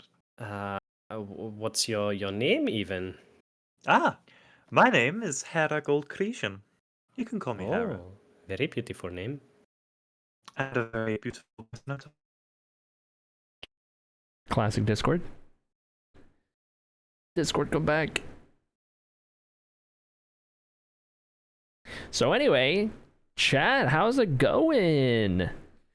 Till Discord fixes itself. How's the I can't hear anyone. I don't know if they can hear me still. Beats me. I can't hear anyone. Just gotta wait for Discord. We can hear you, yep. Well, probably talking over everyone.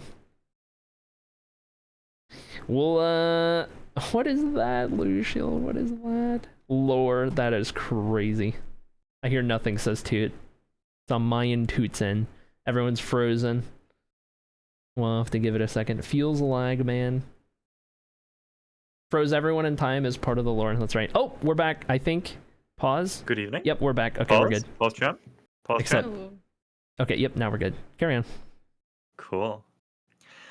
Of course. Well, I would gladly consider you my friend. So what's your name even?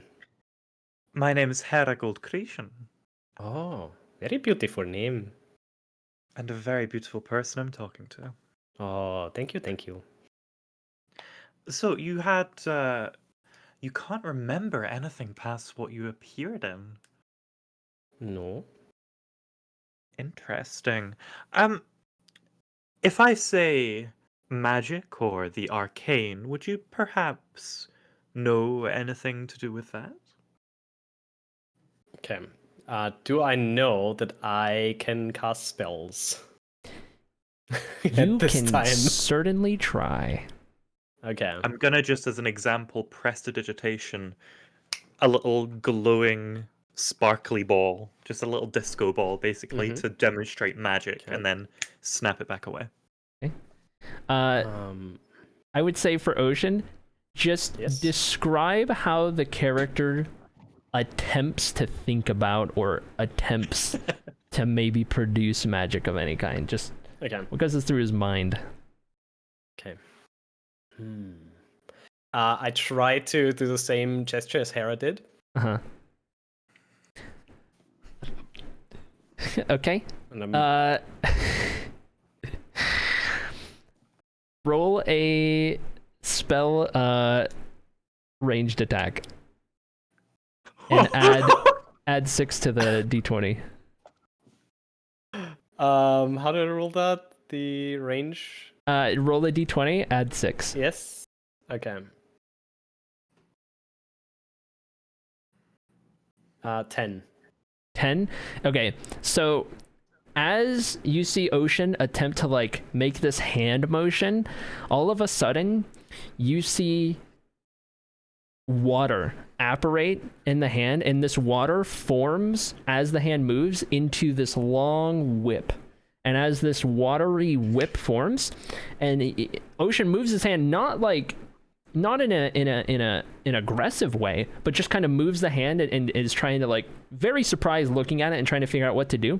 The whip lashes out towards Hera, and you're able to, like, just sidestep out of the way in time before it hits at all. But this long watery whip just kind of lashes out, and then just as quick as it lashed out, and you kind of look back up at Ocean, the watery shape of the whip just kind of falls out of form and just kind of splashes on the ground. I'm so sorry. Sorry. Well, that's certainly magic. Anyway, 3rd level fireball, please. No.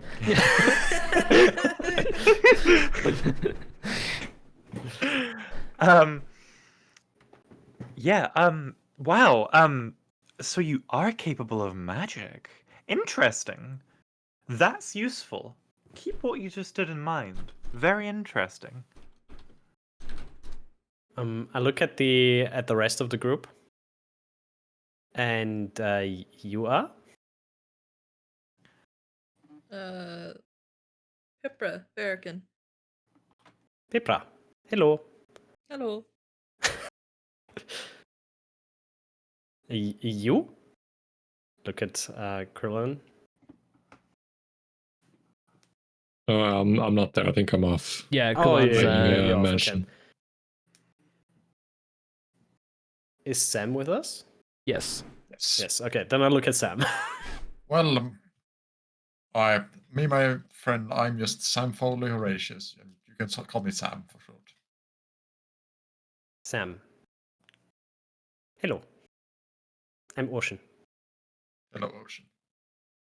Also, would you like to answer those questions I had before, or Questions? Oh, yes, for my book, it's very interesting meeting you. You are such a unique individual. Yes. I can answer questions. What ocean are you from? You have no idea what he is talking about. Maybe another question. Okay. What family tree does your species belong to? Again, Tree? no idea what he's talking about. I like trees. It's on trees.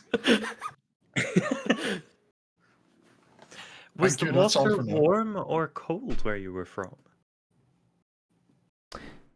That is something that you can kind of recall a little bit.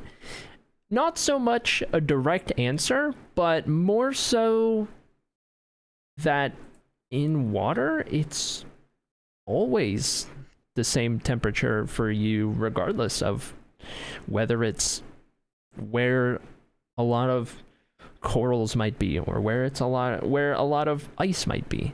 It's water. It's all the same.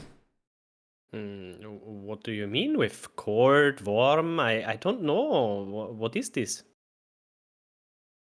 Well, cold, and I don't think prestidigitation can change temperature, can it? Oh, no, it can. Is there still the water from the water whip lying around anywhere? It's small enough that it's just kind of like you partially spilled a drink on the dirt, basically. That'll do. I gesture to Ocean to put their hand in the water. Mm-hmm. I put my hand there. Warm, I heat the water with prestidigitation. As this happens, you don't feel a change in the water, but you do feel that the water that the dirt is within, or the dirt that the water is within, the dirt itself starts to feel a little warmer, and you're familiar with the sensation of warm or cold, but the water doesn't change. And cold, and I try to make it colder. Same thing happens. The dirt starts to get a little more frigid, cold to the touch. The water, it's just water. I have a questioning expression, and then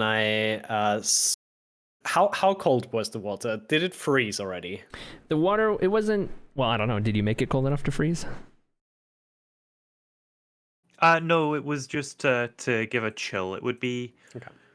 colder. Certainly would give you a shock if Yeah. you jumped into it, but not frozen. Sam just takes his pen again and write down, is a frog maybe in a circle?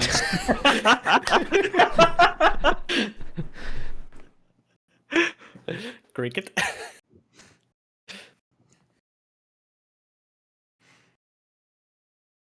Yeah, I just look very questioning. Or like, what? What do you even mean? Hera, go ahead and make an insight check.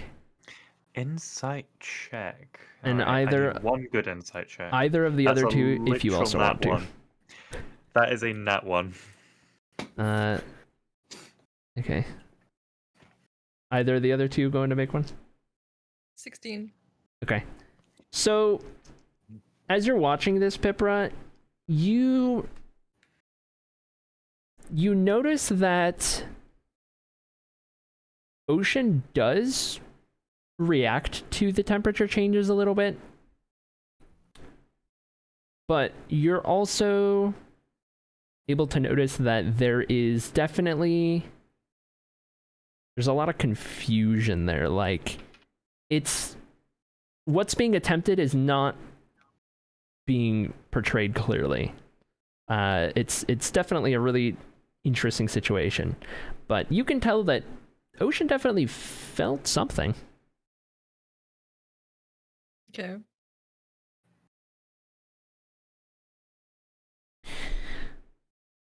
Whether or not you relay that to Hera is up to you.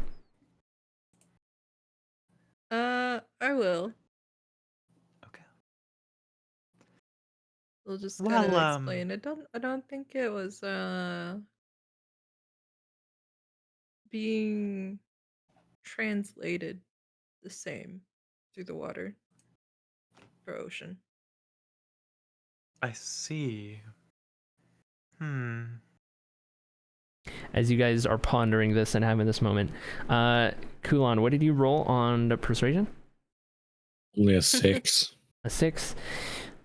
When you're asking around, you don't find anything too helpful, and you do pick up on for a lot of people when you ask them, they definitely this wave of kind of anxiety, a little fearful, kind of comes over them. You get the idea that people try not to think about or talk about the manor, as it's definitely widely kind of rumored and seen as haunted, quote unquote. Like it's one of those places that the general populace doesn't go near. Parents tell their kids not to even look at it, kind of a thing. So people aren't the most willing to help you, but you can kind of pick up on when you ask certain people, they kind of look in a certain direction, and you can kind of piece together that it's generally a little from the tavern that you guys were at, as you aren't too far away from it at this point. It is to the west, kind of from your positioning. Little to the west, probably 10-minute walk. But of course, Pipra is still aiming to go to the trader, so. Indeed. I go back to the party then. Okay. As Kulan makes his way to the party, and the party begins heading to the trader for potentially a map, we will go to break for a good 5 to 10 minutes for all of you guys, and also chat if you guys need to go to break for 5 to 10 minutes. Go do whatever you gotta do that, and we'll be back in a little bit. as I'll probably go walk Harley real quick as well. So we'll pick up when we return in a moment's time. Cool. Thank you, Cody Minecraft.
All right, we are back and ready to take on the next part of our adventure.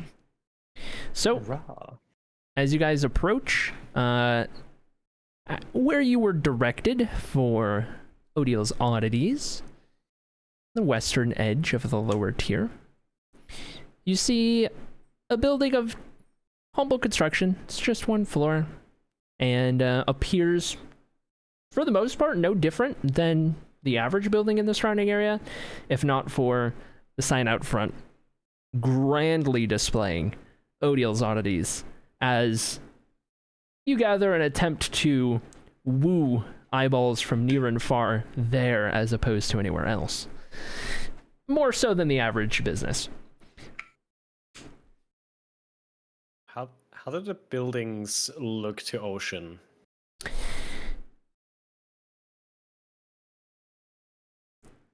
You understand that their purpose is.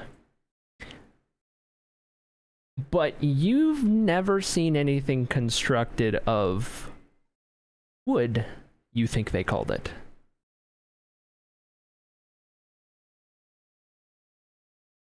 Such strange materials. Such strange things. You guys can see that Ocean's looking at the wooden beams of the building.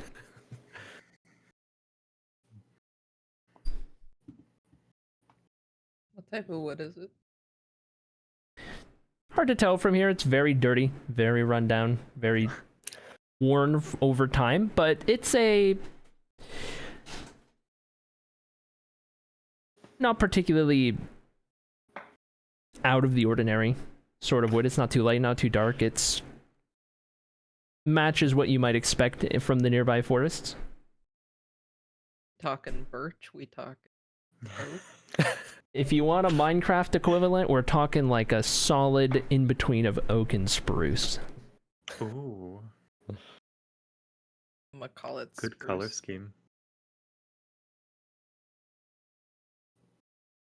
I go up and ask Ocean, what are your houses made of?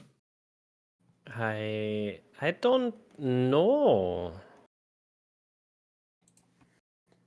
It is a weird thing not to know, but okay. This is just strange. I don't know.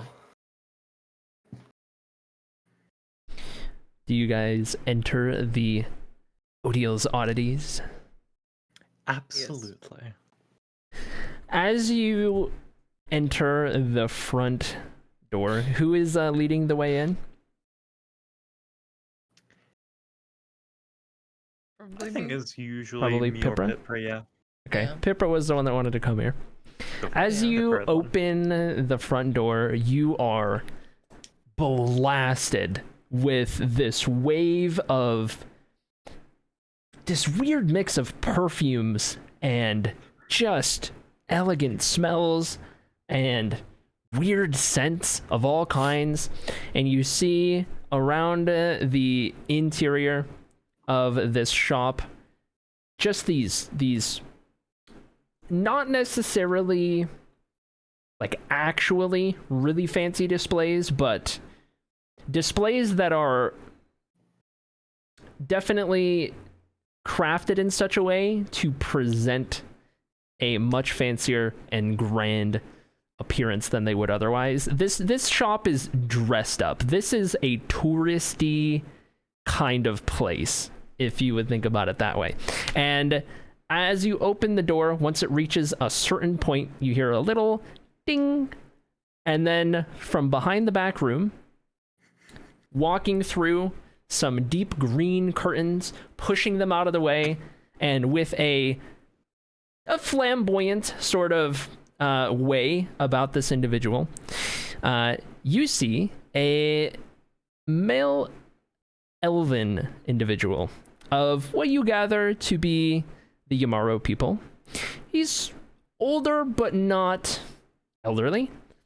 He's tall, he's lanky, he's got silver hair that comes down to the shoulders, a little wavy at the ends. You can tell he takes really, really good care of his hair. And as he walks out and he holds his head high, kind of looking at you guys, kind of looking down a little bit, even to those who are of similar height. This way about him, you know what I mean. He walks out, he's got his hands up to his sides like this. Oh, what do we have here?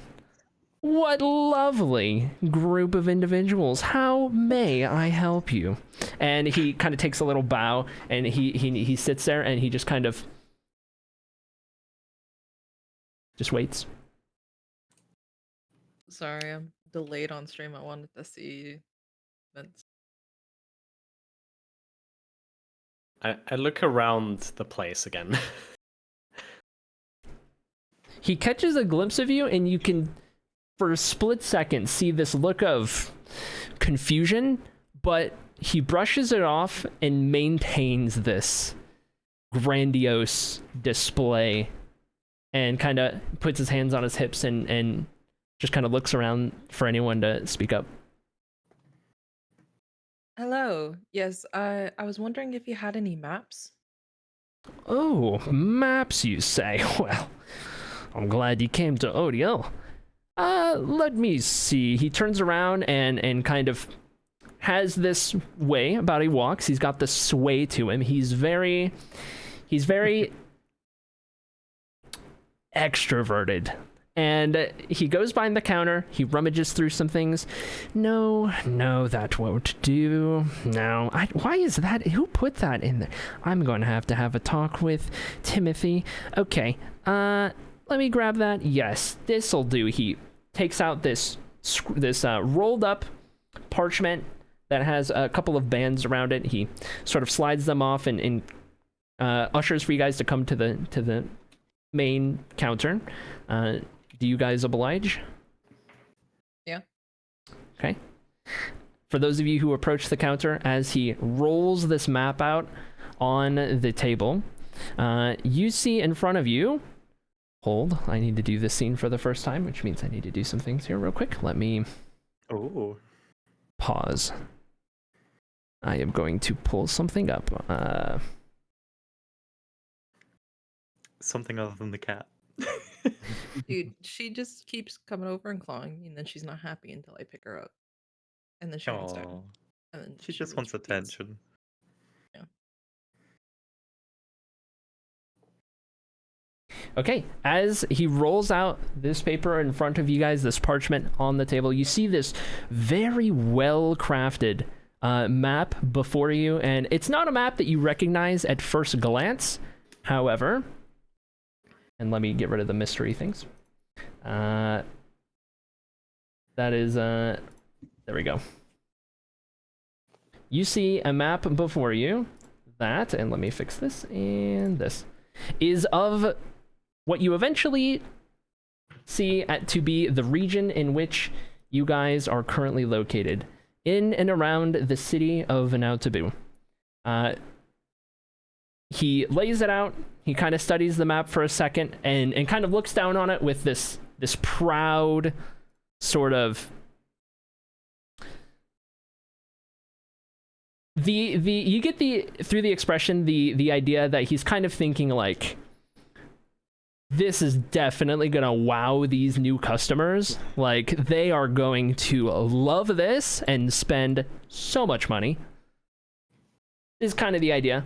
As he lays it out and looks back up to you guys, what do you do? As a seeker, can I see any discrepancies in the map? Make an investigation check. So for anything other than that one this one time. Wow, it's very intricate. Look at the detail. That's 22. Okay. Oh, no. The first thing you look at is the city of Annocia itself, of which is fairly accurately depicted. You do get the idea that while this map is here to represent various areas, it's not a one-to-one, every road is accurate. It's more so something to give the basic idea of where areas are within this region of the province of Elabet. You look down and see the nearby village of Ravenswatch, and again, you have a general idea as to how that village would be depicted. This is definitely a generalization of the area known as the Ebelvale, which you know to be the name of the surrounding forests within this section of Blutora. As you guys are studying this map, the individual who owns this business, who you can, at this point, infer must be Odiel himself, looks across your faces as you study and chimes in with, this should do wonderfully, should it not? Is this what you're looking for? Could we go ahead and put this in the sale pile? Is there anything else that you guys might and he's not even giving you a chance to say no. He's just assuming you're gonna spend the money. Well, of course. How much will this map run us, of course? Well, the fine craftsmanship of this piece here. Well, he kind of mumbles to himself. They're not really in high demand these days. Kind of looks up. You can hear him kind of tapping his foot a little bit as he really kind of thinks about it. And after thinking long and hard, and he doesn't have facial hair, but he's kind of the little tiny pieces of strands that occasionally appear on the chin. He's kind of given a little rub over. You know what? I adore this fine group that has come in with you. So what if I just make it, I don't know, 10 gold pieces? And I'd say that's a pretty good deal. It helps that they're not in high demand, but usually these pieces, they probably go for somewhere closer to like 25. The craftsmanship on this piece is exquisite, if I do say so myself. Can I investigate the map for its craftsmanship? Go for it. Okay. Can I insight if that's a fair price? It's gonna be a 6 on my investigation, but I'd also like to look around the shop and like try and gauge whether this is like if this guy, the owner of the shop, belongs to like a more rundown kind of like societal class, or whether he's like quite posh. Make an insight check. Okay. What was yours, Pipra? I wanted to insight if it was a good price. Go for it. I'd also like to... 13. What are you saying, Sam? I'd like to try to haggle the price, just like from my investigation of the map, trying to nitpick every point that doesn't quite line up. Okay, we'll get to that in a second. You rolled an 8, Hera? An 8, yeah. It's hard to tell.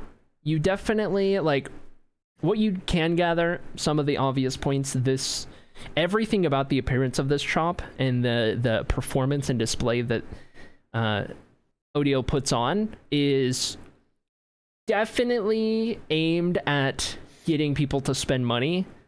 More than anything, it's to stick out, to make this shop different and the shop and all of those sorts of things. It's hard to tell really if he's struggling per se, or if he's well off or what have you, but there's a lot of attention put into the display and performance and all of that. As for, what was yours, Pepra? 14? 13. 13. It's hard to say. You haven't dealt too much in maps, at least buying and selling before. He seems genuine. He don't get any ill intent outside of definitely a businessman, but seemingly not a shady type so far.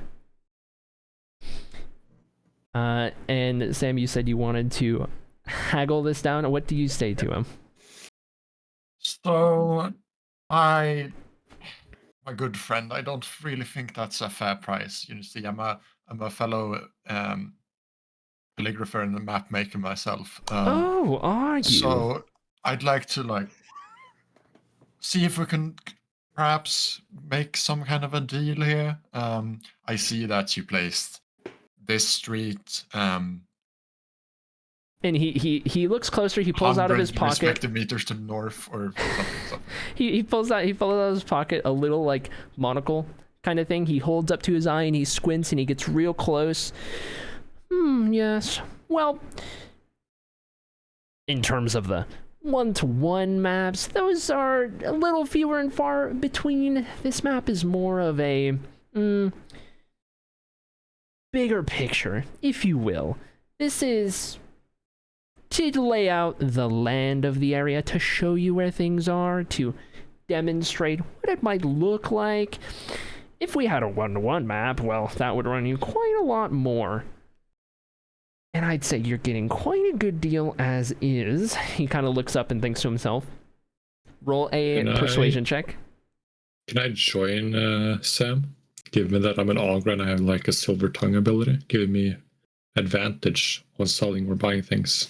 What do you say to him?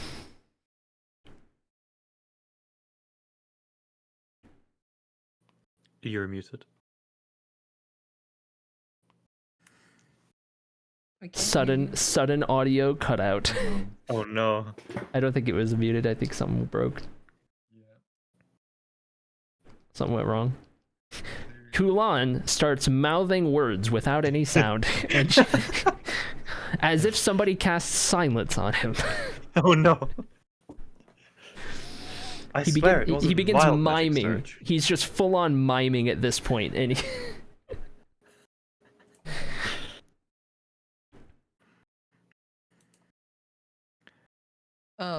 While we wait for Potato's mic, I would like. We got it. Potato back. Okay. I just changed another mic and then back again. All right. What were you saying too, real quick? I want to ask about the manor and if he knows where it is on the map. Okay, we'll get to that. Anyway, what were you gonna say, Kulan? I was gonna join in and say, I think it's obvious that the artist behind this is very talented. By all means, this is one of the best maps I've ever seen. However, the parchment is a bit out of date. It's very easy to tear. It's not the best quality itself, but I think it's a good artist. It's great work, but the quality is a bit off. Yes, well, go ahead and roll once yourself, because we're already making 2 rolls, so it won't stack a third time. What did you get, Sam?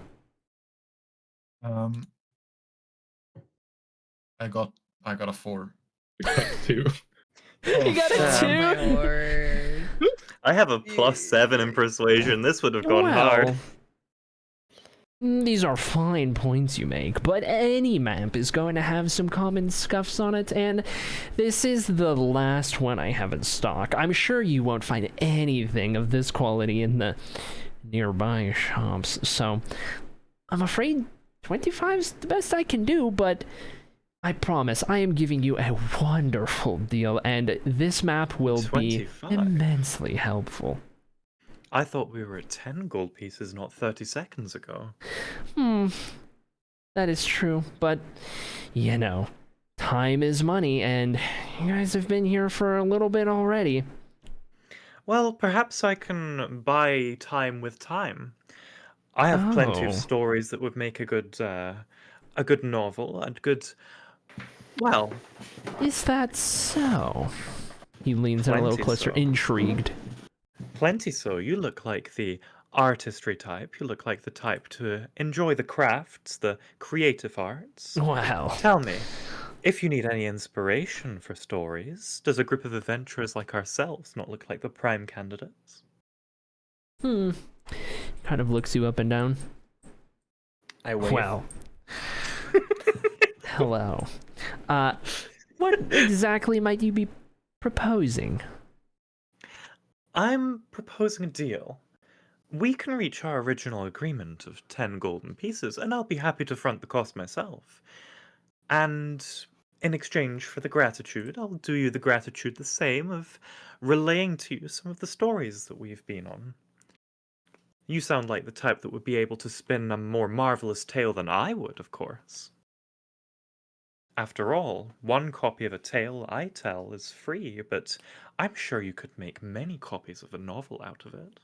Make a persuasion attempt. Persuasion. 18. Okay. You know, I might just take you up on that offer. Thinks to himself a little. Yes, I think I know exactly where this could come into use. How about Well, then. this? I can give you this map for the original stated 10 gold pieces. However, it doesn't have to be immediately, but I couldn't help but notice your friend over there, and he ushers to Sam.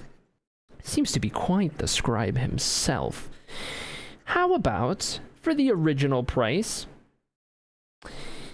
you send my direction, as they're ready, copies of the tale of your next grand adventure. Something that I can really hook in some readers and adventuring, hopefuls who have to get their fix to reading. You know what I mean. If you could get some copies my way from your writing friend, I think we could come to a fine arrangement. Well, Sam, if you're willing to do the transcription, I can always tell. He looks over to Sam. What do you say? I turn to Hera real quick. And this man is scam artist. You don't. History is not something you profit off of. Oh, sure it is. Do you know how popular the true story pieces are? And he looks around at some of his book displays. Why, those are some of our best sellers. I'm sure our tale isn't too important. We wouldn't be losing out on much. Besides, there'll be plenty more opportunities. I promise. Sam agrees to it reluctantly. Thank you. I appreciate this. And of course, I reach out my hand towards the seller and in a shake my hand gesture. Very well. He reaches his hand out, and instead of shaking, he grabs your hand kind of like this and kind of does one of those like pinky up like, very well. And he reaches his hand out, one hand on the hip, just waiting for the gold. I deposit a single platinum coin into his hand. Oh, well, fancy are we? He curls his fingers up around, like slowly, just kind of looking over the lot of you before kind of reaching it back into a back pocket, and he The fanciest. rolls up the map. Well, do you wish for this to be rolled up, or are you going to take it from here? Well, I'm sure we can decide amongst ourselves, and I'll take them out. I still wanted to ask about the manor. Okay. Is there anything else that I can do for you today? What was the manor's name? Grimshade. Ah, yes. We had heard tell. Oh, is Discord dead? It was for a second. Chat? Hello? Discord dead? We're good. I'm Is it good. back? Okay. I hear you. We had heard tell of a Grimshade manor Oh, with quite the bounty. yes, know anything of this? quite. More grand adventurers after Grimshade. Yes, yes, it is this abandoned place over on the west side of the city. Listen, if you ask me, it's not worth anything. It's a lot of money, but what are you really gonna get out of it? Some rats, maybe. The place is abandoned. Nobody's been there for years. Why waste your time? I digress. It's a lot of money. Have at it. If you guys want to go investigate, head out of the front of the shop here, take a right, walk for about 5-6 minutes or so. You can't miss it. It's on the main road. It's gated in. Looms, pretty large, 2 stories. Have at it, but when you catch some insufferable disease from all of the rats crawling around that place, don't come crawling to me. I Will see. that Well, be all? And you can tell at this Thank point you. he doesn't like spending a lot of time with customers, you can tell at this point. And he's just kind of like just trying to hold the smile. Is there anything else like that catches my eye in the shop? Make a perception check. What are you looking for specifically? Potions or anything that's just unique? Okay.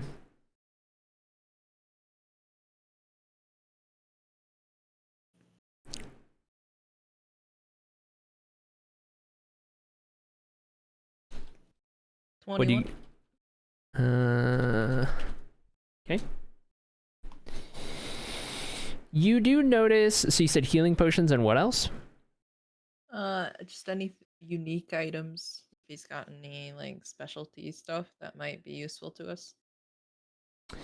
It's a lot of fairly basic stuff dressed up to appear fancier and more grand and more expensive. Definitely tries and gets all he can out of customers. You sort of get the idea from. There are a couple of simple looking potions, but it's about what you'd expect out of a more general sort of merchant. Little bit of everything, no specialties. Then I'm good with just the map. Ready to leave. Okay. Is that everyone? Are we leaving? Yeah, I still look around. Okay. I wonder about all the different things that I see. Mm-hmm. Okay. All right. Bam wishes to exit the shop as fast as possible and hopefully never return again. Sam is the first one out, pushing the doors open with mild distaste. All right. Do you guys make your way? Follow Sam out. Yeah. I follow her. Are you making your way to the manor at this point? Yeah. I'll make sure Ocean follows. Okay. Who would like Good to lead the way towards the manor? And are you all sticking in a group? I can probably take the lead. Okay. And I'll stay with the others. I'll stick onto the side of the road a bit, just in case. Okay. Make a perception check for along the way. Oh boy. 6. Oh no. So many bad rolls today. Okay. Good first session. You guys are able to seemingly, without issue, find your way to where Odiel directed you. You see the manor that looms over the main road of the city, or next to it. Definitely can't miss it. It was, you gather, at one point, a centerpiece, probably, of the area. And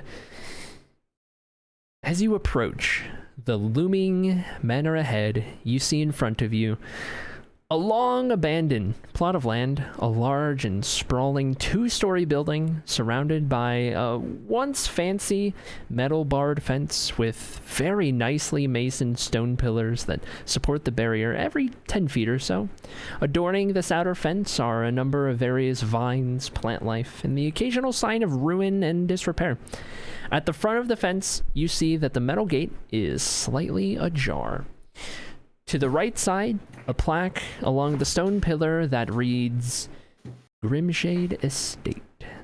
Within the fenced-in area, you see an unkempt lawn, a scattered array of debris and overgrowth, and a broken and disheveled path of cobblestone that leads up to the building's front doors.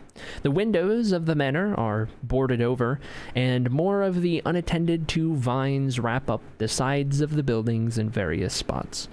The front doors themselves are dirty and in disrepair, but do not appear to be boarded up.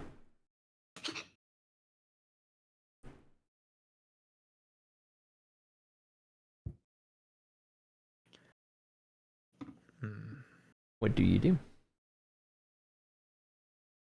I start hopping the fence. I follow suit. The gate is ajar. I start all over the fence. Okay. You know what? Seeing Kalan's example, I'm gonna do exactly the same. Me too. Okay. All three of you make an acrobatics check. I just walk in the gate. 17. 6. Okay. 13. Okay. So Ocean and Kulan, you're able to scale it with relative Oh, ease. no. You've climbed walls before. As Hera goes to climb up and over this metal barred fence, upon cresting the top of it, where the metal bars kind of go into points, you can hear as Hera attempts to crawl over the side and then jump down, but a part, like a piece of cloth from the ankle of what Hera is currently wearing catches, and you hear this rip, and all of a sudden you look back at Hera, and up to like the thigh on one of the legs, there's just this big rip in what Hera is currently wearing from catching it on the fence. These were my best adventuring clothes. I replaced the ending, or I'd help you. I can only cry. I think you should invest in bandages. I use them all over. They're very tight on the body and they don't go anywhere you don't want them to. Well, I'll certainly look when we're back in town. I kind of like, I'm definitely in a mood at this point, just like, Yeah. this is my day ruined. Let's just get this over with. Okay. As the other two go through the slightly ajar gate, Okay. nothing happens. Can I... Can I try to brighten up Hera's mood? Go for it. Okay. That would be... Should I do a check? It depends on what you're doing. Just like... Oh, it's not that bad. I mean, it's not that bad. Look at this. This is not the worst. This is. Look, you're so beautiful still. Do you wish to use? Do you want to grant a bardic inspiration with that, or are you just saying it? No, I'll just say it. Okay. Oh, well, thank you, Ocean. You're as radiant as ever. Okay. Do you guys approach the manor in any particular way? Or estate, now that you've seen the title? Lerottness. Just kidding. Yeah. Walk Okay. towards. And if so, who is leading the way? Probably still Tato. Okay. I suppose I can lead. I'll keep an eye out on the windows in case I see movement or something. Okay. Through the windows, it's hard to tell. They're all boarded over. So through the gaps between the boards, you might occasionally be able to see something, but it's really difficult. Nothing catches your eye. As you approach the front double doors into Grimshade Estate, you see what appears to be a pretty decently sized burn mark on the ground a couple of feet in front of the door. You get the idea, you get the sense that it was recent, and you're not too sure what from, but definitely a recent addition.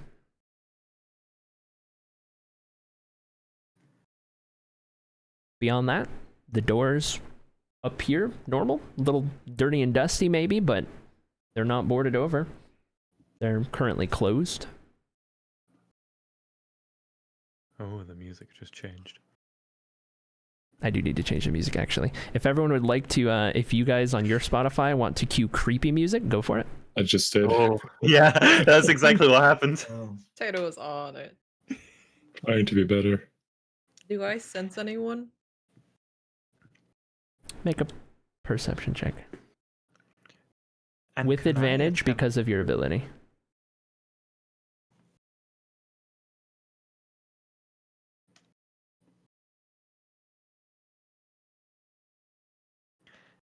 And 19. would I be able to Go ahead. detect any magic being present in the area? Just based on like a check or a specific ability Based or on spell? the burn mark. Okay, make an investigation check. Okay. Pipra, you don't notice through your feet. The only presences you notice are the group 8. and the passerbys back on the main road. Nothing out of the ordinary. Beyond that, you can't help but get the feeling, based on the burn mark and based on the doors being seemingly not boarded up or anything, you're not the only ones who have been here recently. You said you rolled an 8, Hera? An 8, yeah. It's hard to tell. The best you can make out of it is it came from fire and it was recent, but that's about the extent of it. Is it still warm? Not warm, but you can tell. What is that? You can tell via the kind of scarring it's left on the ground, and there's like some little particles still remaining. It couldn't have been more than a couple days, Okay, a couple days. but it wasn't like within the hour or anything like that. Okay. Well, shall we? I don't know if I like this place. I don't know either. Gives me a strange feeling. Yes. And I start to fumble around in my satchel. Mm-hmm. Just like I don't know, just trying to get my mind off the little scary seeming mansion, just to be at ease and look into the satchel. What's even in there? Like what I find in there. The first thing that your hand reaches is a seemingly some kind of a stick. And do you pull it out? Yes. When you pull it out, you and the others, you see this very finely crafted, what appears to be a flute that is made of what was once a piece of driftwood. And it is very well detailed and adorned by tiny little accents of some really small seashells and the like throughout. I'm gonna draw my staff as well, which has been. Okay. Yeah, I've got one of these Yeah. too. Here we go. I'll take out my shield and sword just in case. I'll do my quarterstaff then. Okay. I try and use the flute. Okay. Try and see what happens. What I do with it. How do you try and use it? First I wave it around. Okay. As you're like waving it around and you're kind of like seeing it more and holding it, it starts to kind of come back to you a little bit that Okay. like what it is, like this is an instrument, and it also comes back to you that you think you can play it. Okay. Then I correctly hold the instrument and try and produce a tone. Okay. You guys watch as Ocean, in confusion and uncertainty, starts to hold the flute the proper way. And as Ocean brings it up to his mouth and begins playing notes, what initially is a really just rough person who doesn't know how to play a flute kind of a note, very quickly turns into a very, very beautiful set of notes intertwined together that seems to be a small little kind of a rhythm that is foreign to all of you guys, but very, very beautiful. As it just flows back to Ocean, the ability to play, and something that he has played before in terms of the piece. Ocean, you yourself are shocked at that as well? I can use this. What is this? That, I believe, is a flute. And yes, you can. Can I just do this and you go in there? Well, certainly music helps it be less creepy if you want to come with us. You can still do that, of course. If you protect me? Of course, my I'm friend. protecting time. Just stand behind me. I'll protect us both with my shield. Thank you. Okay. Do you guys enter the building? I do. I'm Is it assuming dark in there? Kulan's leading the way. Yeah, I'll try and stealth a bit to kind of avoid creaking wooden boards and whatnot. I'll also try and avoid creaking the boards. I might as well stealth too. Okay. Is everyone stealthing or attempting to? Yep. Or I have disadvantage in Yep. it, but I can try. Everyone Wait. Let's all Am I still stealth laughter playing? using a flute. You're not still playing the flute, no. Okay. Yeah. 25. Stealthfully. Everyone Stealthily make plays a the flute. It's stealth just the Pink check. Panther. Oh, whoops. My guy, are you okay today? Is that another nat Apparently one? not. Oh. This is my third nat one. We That's haven't had a single nat insane. 20 yet. Okay. Kulan. Yeah, I got a 19. Hera. That was a 17. And Ocean. 18. Okay. That one's not going to be too bad, thanks to the rest. Okay. As you enter the building, you all die. No. You see in front of you a naturally lit through the occasional beam of sunlight that's able to kind of make its way in. There is a very eerie feel about the place. The second you step in, this overwhelming wave of nervousness comes over each of you as like it becomes very apparent just how sketchy this place is. There are cobwebs all over the place. Everything is covered in dust. There's some broken, shattered glass and what appears to be some kind of ceramic shattered piece, maybe a vase or something similar, kind of on the ground. There's some old, just general like hallway tables kind of tucked against the sides of the walls. In front of you, you find yourselves in a hallway that goes on for a good 40, 50 feet or so. There's a doorway pretty close to you guys to the left. There's a doorway up the way, double doors, that leads to the right. There's another doorway on the left, but at the end of the hallway, you see an opening on either side that appears to go into stairs that lead upward. And straight ahead, double doors at the very end of the hallway that they appear to be closed at the moment, as do the rest of the doors. You see a chandelier above, kind of down the way, next to where the stairs are. The hallway is fairly tall, but it doesn't encompass both stories of the building that you had seen from the outside. And beyond that, you have the little hallway tables, you have some broken things on the ground you'll have to kind of step around. None of the boards or planks in the ground kind of catch your attention as you're kind of stepping in or seem to be strange or out of place or anything. In the middle of the hallway, you see this once fancy, long, red, but now kind of dirty and tattered kind of carpet that you can kind of imagine was once like one of those grandiose, like,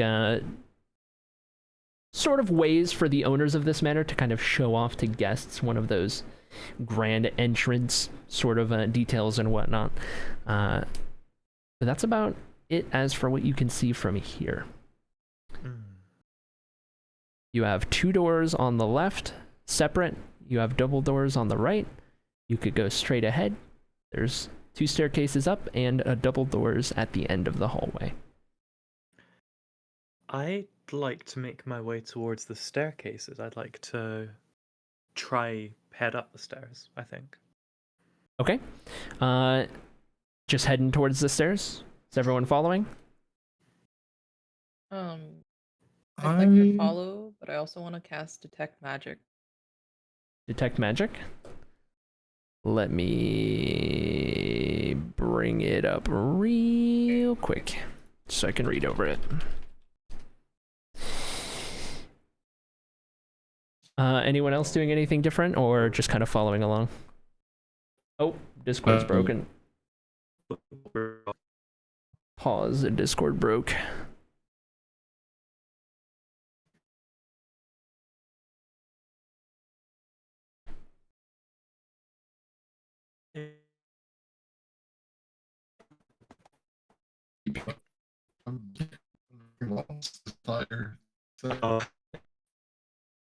Everyone's a robot right now for me. Beep boop. Beep boop. We are back. Beep We are boop. back. Okay. Beep. So, Beep, boop. Pipra used Detect Magic. Anyone else doing anything? I'd like to use my Divine Sense to detect good and evil. Okay. Let me read that over. Is the room we're currently in, is there any span of it where the party can be 120 feet away from me? For no reason in particular. In this hallway, you gather, like, the width of it from one side wall to the next side wall is probably something like 15, 20 feet. And the length of it to the double doors at the end is closer to maybe 80-ish feet. So you're in a hallway. It's not the biggest by any means. As for Pipra's Detect Magic, the range on that is, remind me? 30 feet? 30 feet. Within 30 feet, nothing immediately catches your attention, but you will have that up for as long as you're concentrating on it. 10 minutes. Yep. And the range on Divine Sense is 60 feet. 60. As you focus on this divine ability of yours and try and peer into the surrounding areas to sense any of said creatures, celestials, fiends, undead, nothing catches your attention. Nothing seems to match those. You don't no red flags are raised or anything. Beyond that, it's eerie. It's a little unsettling. Okay, so as you guys, are you all sticking with Pipra? Or, no, Hera was walking forward. Everyone sticking together? Yep. Yeah. Okay. As the group makes their way forward, you first, Hera, as you step on the carpet, you hear the slightest little tink, Uh-oh. and you kind of freeze for a moment. And then you hear this, and all of a sudden, tink, the chandelier above falls onto the group, and you each take successful trap. Let's go. Please hold. I need to find the D8. I've done this. That's loud. You each take 13 points of bludgeoning damage. Oof. The chandelier doesn't count as a projectile by any chance, does it? I will count it in this case. Or your ability. I mean, it won't make sense. I have a thing where if someone shoots an arrow at me, I can deflect it. Oh, you were thinking deflect. Like, I thought you were neglect thinking of damage. I thought you were thinking of a rogue ability. Okay, never mind. How can I do specific damages in Beyond? It won't matter. Just take the damage. It only applies in certain cases. You might be resistant or immune to a damage type, which is why I specify. Okay. So 13, you said. 13. I'm guessing interception doesn't work either because it says it has when a creature hits a target and not when a falling chandelier hits a target. This would not classify as a creature. It's a mimic.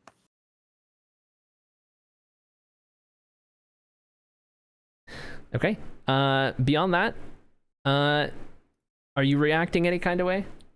The group, or pushing forward to the stairs? I'm Gonna going check for to traps. carefully check for traps and push forward. Okay. How are you checking for traps? Are you approaching the doors at the end or the stairs, or? I want to, with my staff, kind of poke ahead of where I'm stepping, and then as I come to the door, I want to Oh, whoops. knock. Broke Discord for a second. Okay, we're good. I want to put my staff on the floor ahead of me to try and check for any more pressure traps. And this like is that. on the stairs? On or the stairs and all the way up to the door. Basically, just as I step, press with my staff. Well, the and if there's a doors. click, The doors are on the bottom level. The stairs wrap up into the. They go off left and right. They're mirrored, and then they curl. As they curl, they go up to what you can see like a little balcony overlooking, and then presumably the second floor. But the door is on the main level. The double doors. then I'm going up the stairs towards the left-hand side. Okay, to the left-hand side. Everyone else?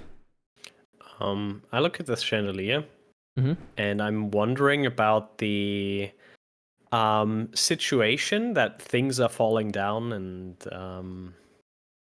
what just happened. Make an insight check. An insight check, okay.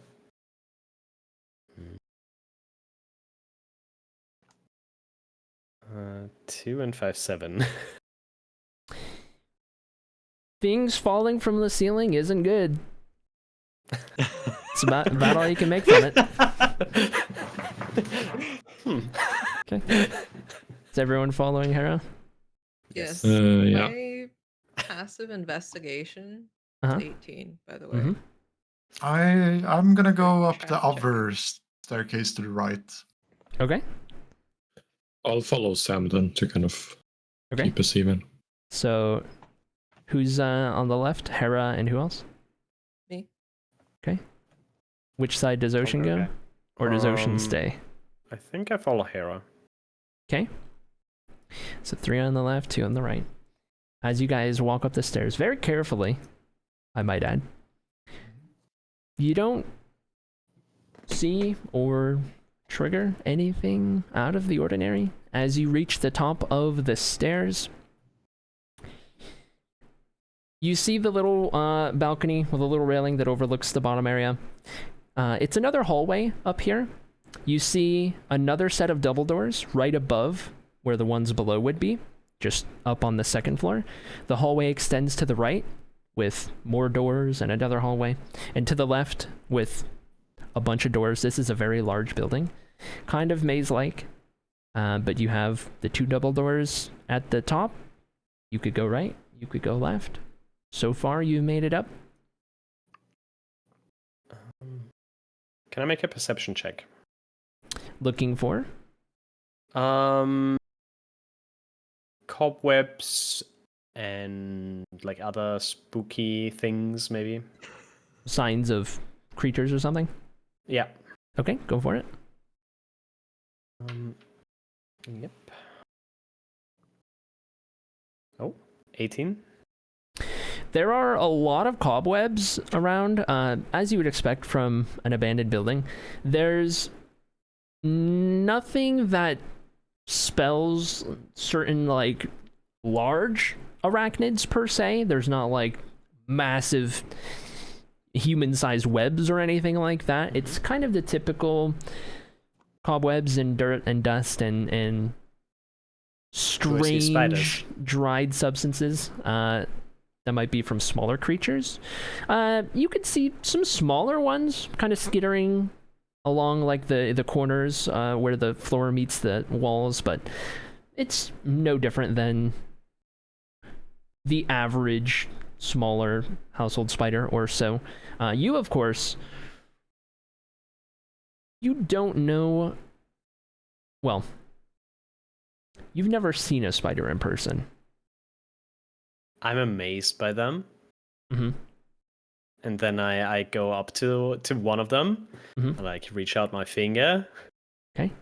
And I say, hello, I'm Ocean. And You feel a as little I do tingle. that, Oh, as I do that, okay. I want to cast Speak with Animals. Now we are talking. Damn. Okay. Yeah, do I just press cast? Or that. Does it automatically do the spell slot, I wonder? Yeah, I just did that. Yeah. Okay. What do you say to this spider? Hello. What are you? You're so strange. The spider just sits there. It's too small to make out any expressions, but it just kind of sits there, and you get the sense that these spiders aren't considered beasts, which is where the spell applies. Oh, heck. Oh no. Now, if I'm not mistaken, normal spiders would be considered beasts. So it's not that you misused it, Okay. but you did learn something valuable. Okay. Magic detector going Heck. on. Your magic detector currently is not going off. I didn't even know what I was doing with that spell. Are these ghost spiders? I was just trying to talk with it. Does Hello, spider. does Ocean say anything about that, or just kind of keep it to himself? I was just like, okay. Okay. What's the problem, friend? Me? Nothing. It's just this friend just doesn't want to speak with me.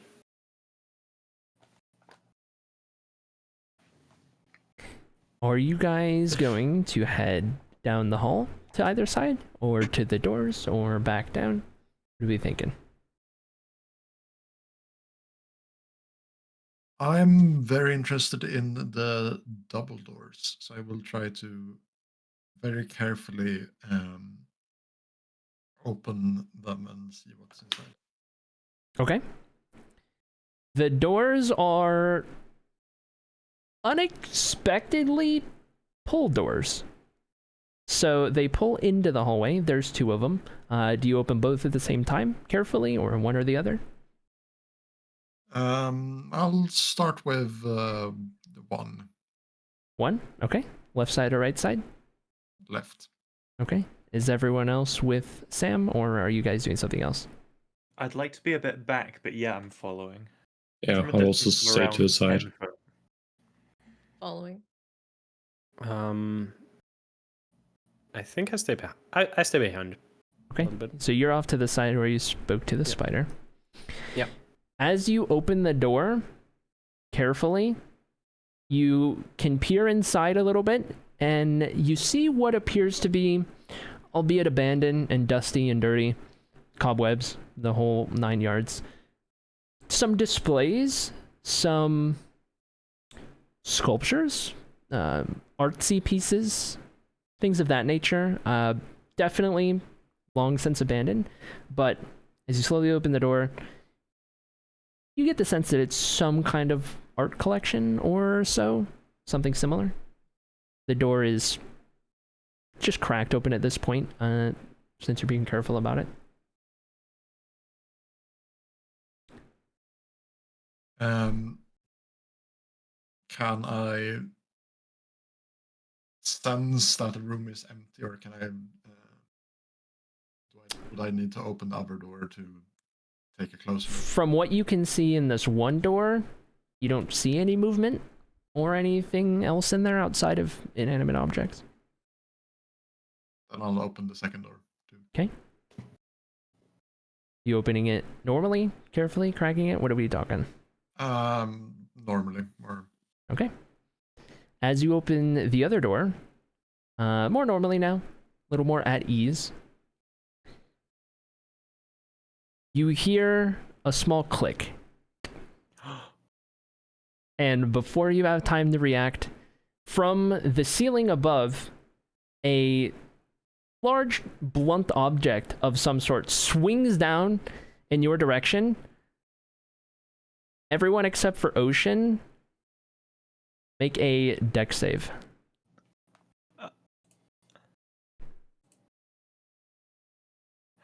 Natural 1, but I would like to use... I'd like to use my sorcerer's ability to reroll Chaotic Intervention. Okay. 14. Roll the 6. Okay. 4. Okay. 2 4s and a 6. 9, sorry. 9. Okay. So Hera, quick reflexes, manages to just duck out of the way, but has this feeling that maybe next time won't get so lucky. Breaking the 4th wall. This is just because disadvantage on next check. Yeah. As for the other 3 of you guys, you are caught entirely off guard by this, and you, beginning with Sam, are hit with this blunt object. Sam gets pushed into Kulan, who gets pushed into Pipra, and the 3 of you guys tumble back and over the railing down to the bottom floor. You guys each take 4 points of bludgeoning damage, and are all prone, but you're not in combat. Hera, Are you guys can okay? see, or I guess Hera and Ocean, you guys can see it now. Totally like disarmed after being used, the trap, the blunt object, which is just appears to be just this thick beam of wood that was just kind of this weird contraption was just kind of wired to swing down and hit whoever might open. It's just kind of sitting there now. Are you okay? No. What is? Are you okay? Are you okay? I just kind of get up from the ground, kind of hard time breathing. Ooh. You have felt better. Yeah, what he said. Ooh. Oh, well, Ocean, would you like to come and join me? do we not help them? Do you guys need help? No, We're all fine. under control. I think they're okay. They don't seem okay.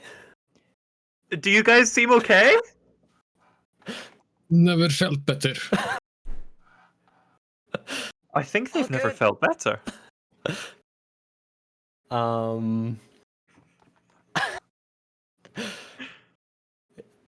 I want to do an insight check.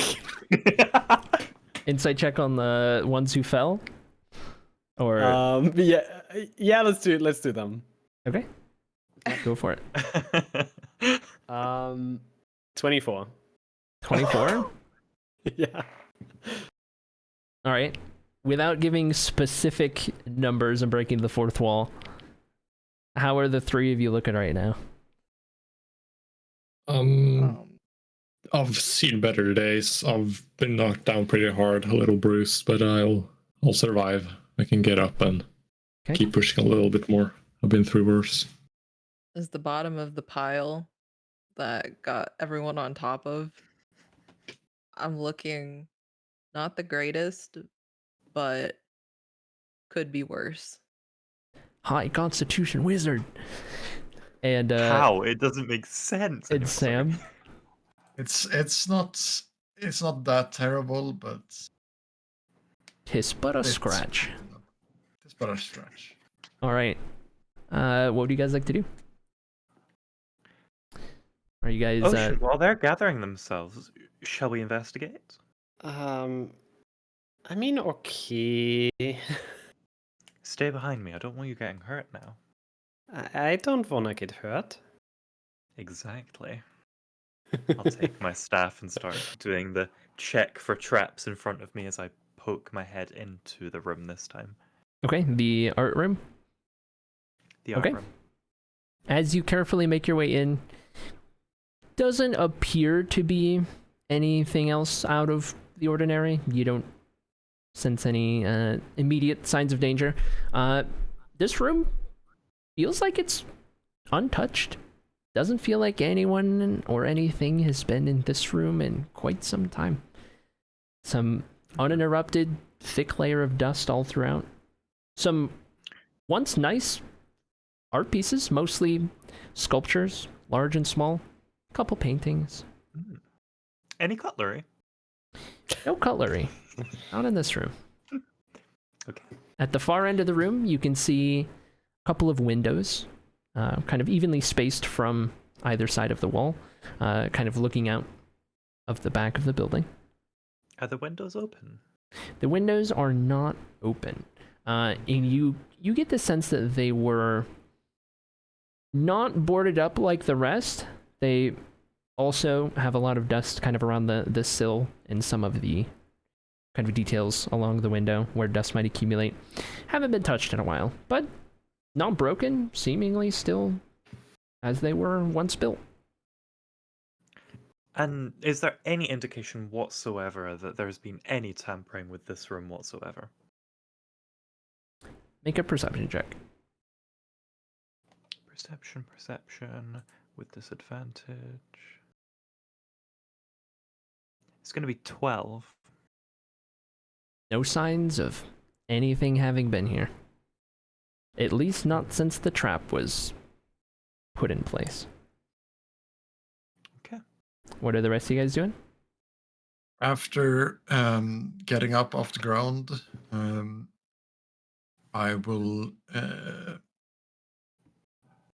use some of the HP in my lay on hands pool. Okay. To heal Pipra and Kulan. Okay.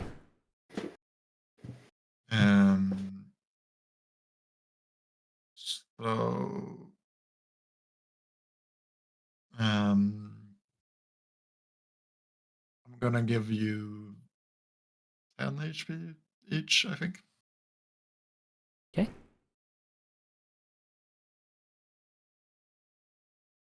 Once you guys have got that both added, are you heading back upstairs? The three of you?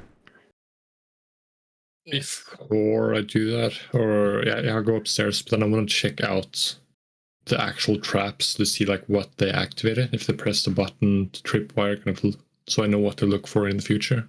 The door trap, or Yeah, and they Okay. both. Okay, so before you go up, you check the carpet trap, and you notice that there have been, in a ramshackle fashion, there have been a couple of pressure plates rigged up underneath where the carpet was. And when you investigate the door, you make an investigation check. Also, Discord's broken again. Yeah. Everyone's a robot again. Discord, come back. Hold. Holding. Holding. Chat, why does this keep happening? Hold. Oh, we had one frame of Vation. Still frozen.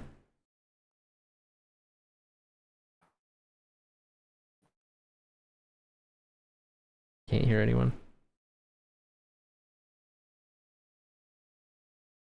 Oh, one frame of Potato Dude. Still frozen. Life. Oh, we're back. There it is. All of a sudden back. Okay, cool. Hello? Was it just me that time? Or did it it's on? me too. It's on our end, whatever it is. It's funny, when the both of you freeze, we can still see you moving around and speaking. Interesting. Really? Okay. What was your investigation check? 18. Okay. You're able to find very surprising, given the sort of jerry-rigged feel of some of these traps, but a small wire that sits just inside of kind of where I don't know what the word for it, the door might latch into when it's fully closed. A small wire that appears and then kind of fades and just kind of becomes invisible. It's the end of a wire and you can't really see where it goes or what it's doing. But you get the feeling that that relates to how it was triggered to some degree. You get the sense that these traps are mechanical, not necessarily arcane. So far. Well, I'm gonna start like pressing myself up against the wall so I try and avoid pressure plates, and I'll look to the ground for possible strings as well. Okay. And tell the others to try and do the same. Okay. There's another door at the other side of the hallway on the second floor, isn't there? When you're in the front, looking over the railing onto the bottom, or if you come up from the stairs, the hallway goes off in either direction to either side. There are multiple doorways down either side. Oh. Down the right side, there is another hallway you can see that darts off to the right. Are there any, from where I'm standing at the moment, just come out of that art room, are there any doors that look like their handles have less dust on them? Make a perception check. Okay, no longer disadvantage. That's going to be a 20. Okay, and this is just looking at all the doors or specific direction or? Looking, just in general, surveying what I can from where I'm standing. Okay. From what you can see,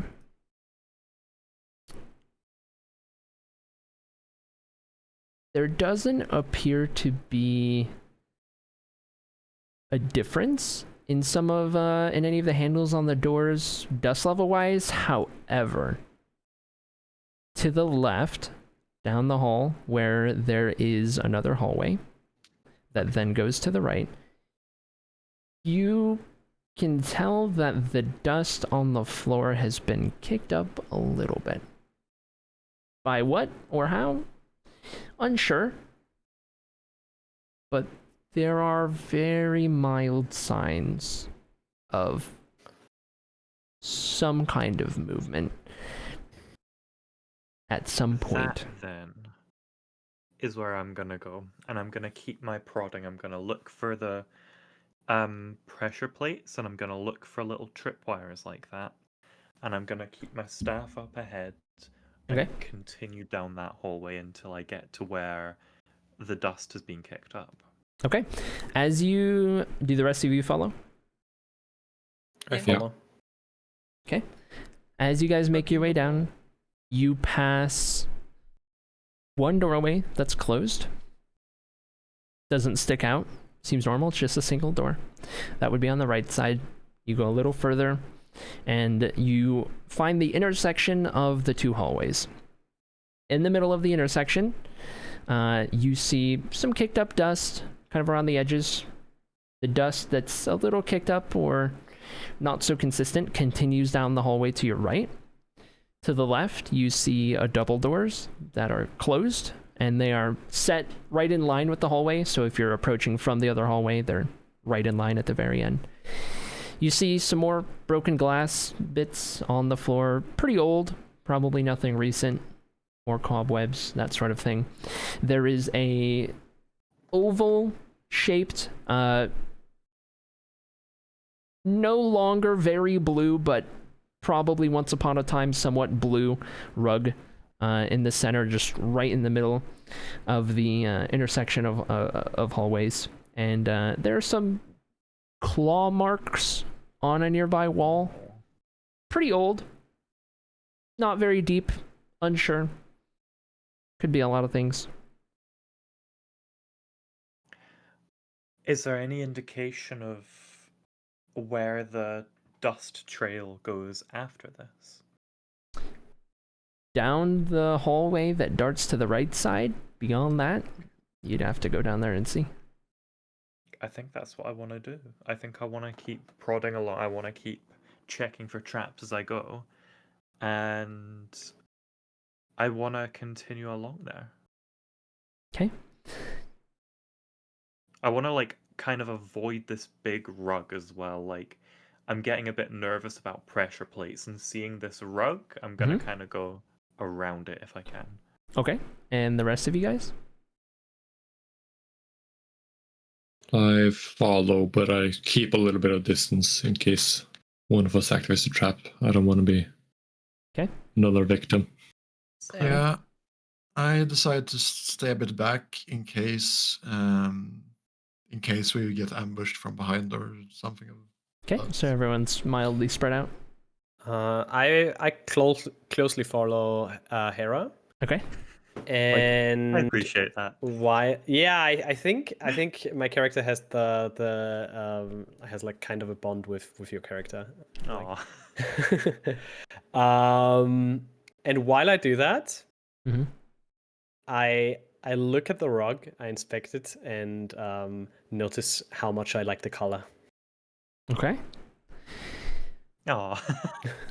So as you guys continue down the hallway to your right, the dust is similar to how it was kind of around the intersection of hallways. It's less uniform than in other places of the building.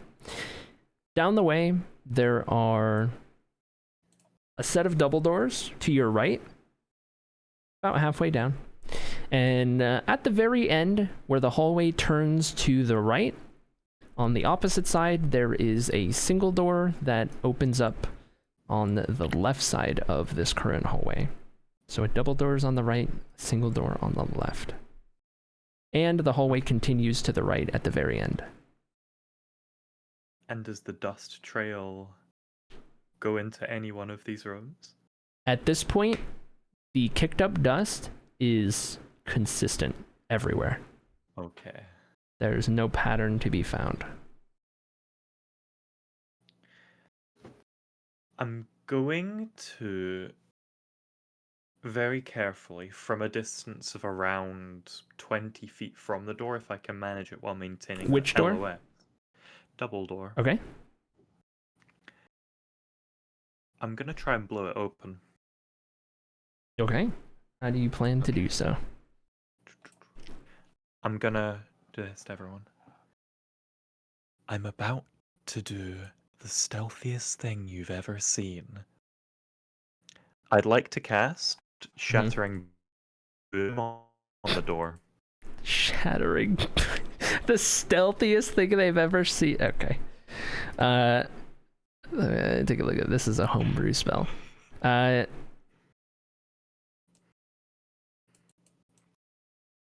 That is one of the decisions of all time. Okay. I just don't want to trigger any traps. Or rather, I want to trigger traps. I just don't want to be anywhere near them when they're triggered. I have a thing for this. I just need Discord to work a certain way if it wants to. I can read out the description as I've got it here. Oh, I've already looked at that. Okay. Discord is frozen on stream for some reason. Not sure. Wait, part of it is. Toot's frozen on my screen. Vation's frozen. Happy Sun's not frozen. I don't know what's going on with these captions. Oh, Swedish internet. Rendering. Let me see if I can update them real quick. So I set it up this time using application capturing for Discord instead of screen capture like before, so that I could do a specific thing. I wonder if it's all the same. Everything's gonna go away for a second, and then I go here, and nobody else's is working.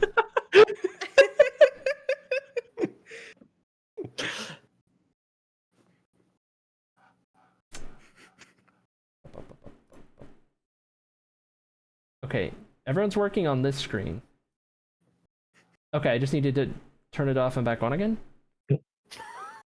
Works for me. Okay, so you cast Shattering Boom. Go back to this one on the door. You guys all suddenly hear as pull up the right thing here. You guys all suddenly hear this loud, thunderous noise just obliterates the silence, the eerie silence of this building right now. The doors fly off the hinges into the room and are just toasted. All of the dust all down the hallway is shaken and goes up into the air, and you all can't help but like itch your nose a little bit because of how much dust just got kicked up, and it shakes the building a little bit. But after it settles down a little bit, you all kind of stand there just waiting for anything to happen. That's a cantrip. You don't notice anything that's particularly trap-like that has any kind of like response to what just happened. Just a moment. Bear with me. Hey, Ocean. Are you okay? Yes. Okay, good. I'm gonna continue being stealthy, and I'd like to do the same with the other door, the single one this time. Well, give me one moment. One moment. Okay.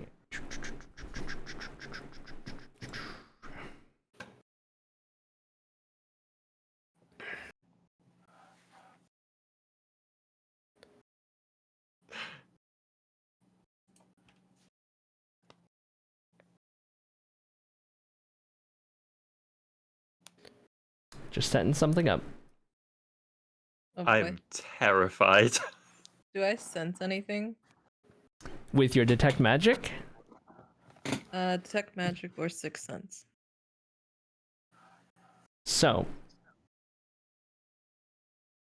as this thundering boom roars out throughout this hallway, and the doors go flying off of their hinges, Pipra, you suddenly and very alertly just kind of have this internal alert. To yourself in that moment, you sense not too far away, very light vibrations, skittering.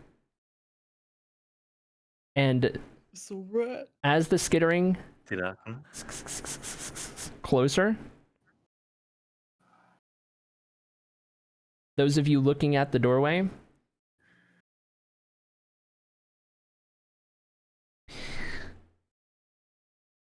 you see as these two awful looking creatures crawl their way out from where the door was blasted open. This large insect with many legs, long antennae that are kind of twitching in every which direction in response. The legs end in sharp hooks that you probably don't want to get near, probably used for bad purposes, things like that. It's got noticeable mandibles that are also very sharp, and these things are of a brownish sort of color. Their heads come up to a point in kind of 3 different spots, and they kind of crawl along with their many legs, and at the front they kind of come to a point almost in their posture, kind of like how like a centaur would, I guess, kind of upright in the front and kind of like at attention.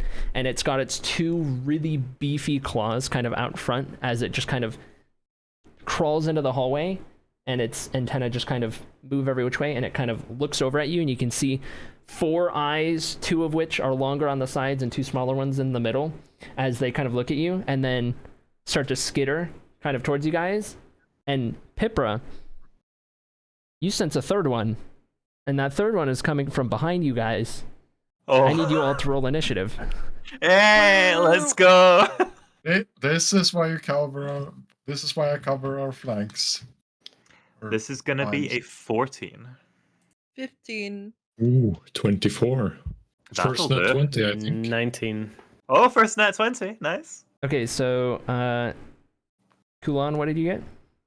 24. 24. Pipra? I got 15. Okay. Ocean? 19.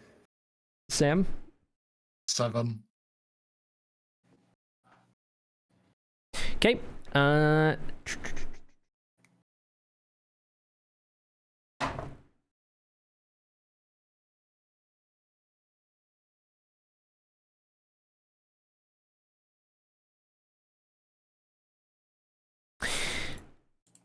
All right.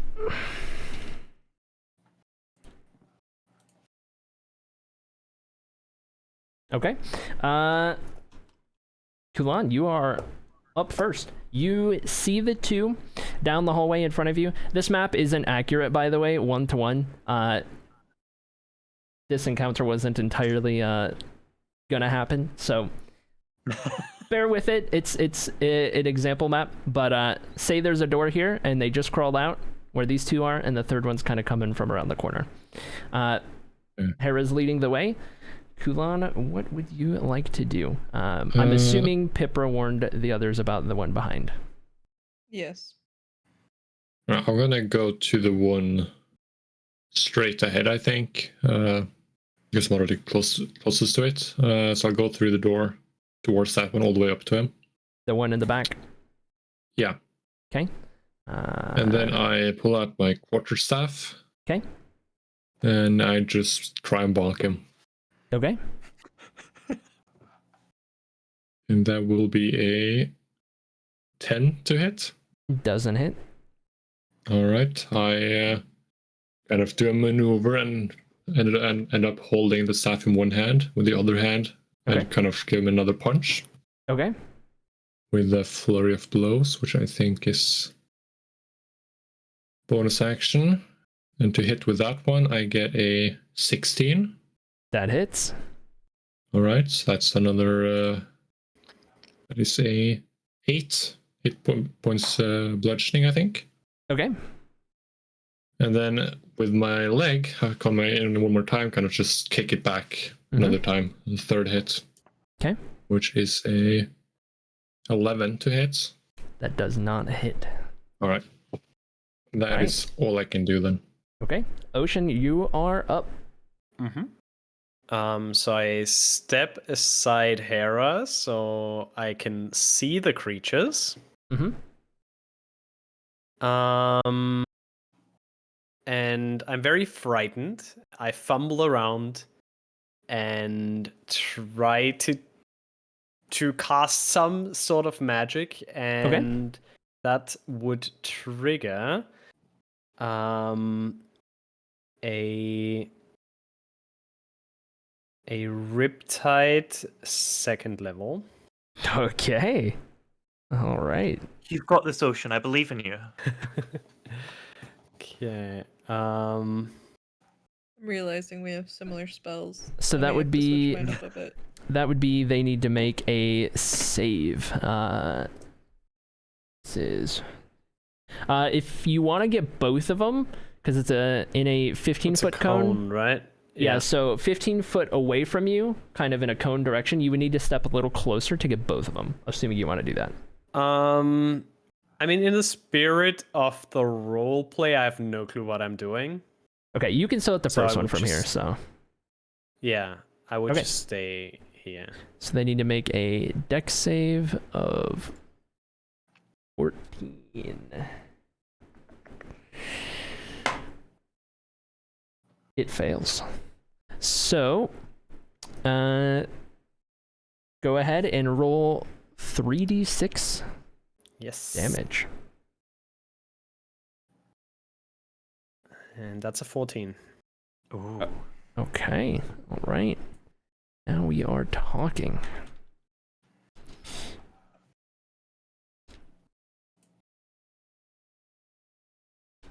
Okay, you guys watch as Ocean, who has been struggling to come to grips with everything that's going on and happening, kind of focuses for a second, kind of tries to push out the nerves for a moment and kind of step up in this moment. And as Ocean brings his palms together, his hands together, and then starts to slowly face the palms outward, you see as this sudden watery sort of magical energy just starts to kind of apparate connected to his palms before they reach all the way out, and this torrent of water just shoots forward in this kind of cone direction and just blasts the first one in line. That ends up taking a good chunk of damage and is now drenched in water. The one behind it managed to just be out of range, but the hallway in front of you guys is no longer dusty. It is now dripping wet. Not enough to slip, but it's wet. Is that your turn, Ocean? Can I step aside again? Behind Hera? Is that still yes? Yep. Okay. Yes. That will bring us to Pipra.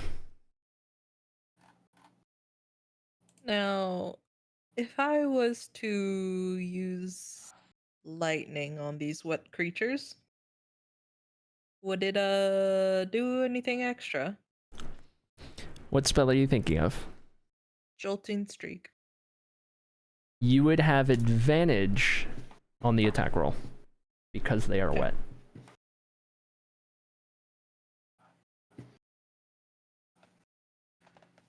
Then I aim for the first one. Okay. And I just stand wherever I need to kind of. It's got 60 feet, so you're fine where you are now. If you want to just go ahead and roll the hit, +8. And with advantage. First one is a 10. After the +8? Yes. Okay. I rolled really low. Second is 20 non-natural. Okay, that will hit. Go ahead and roll 2d8 lightning damage. It increased another d8 when you hit level 5. Oh, okay. Then I'll roll manually. Or like with. Mm-hmm.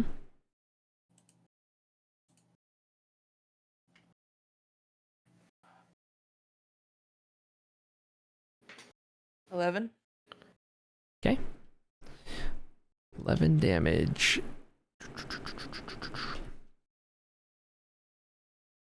Okay. You guys watch as Pipra steps up, and this crackling sort of electricity starts to kind of form in Pipra's palm here. And as Pipra shoots the palm forward, this streak, almost like a small bolt of lightning, shoots forward, and as it hits this absurd, horrifying, large insect-like creature, you can see as the lightning hits it and kind of crackles around it a little bit and lingers just a little bit, thanks to it having previously been hit with some sort of watery magic. It takes the hit and kind of falls as much as an insect can fall, kind of stumbles a little, and you can see that a couple of its legs are no longer going to be very useful, and it's struggling quite a bit. Is that the end of your turn, Pipra?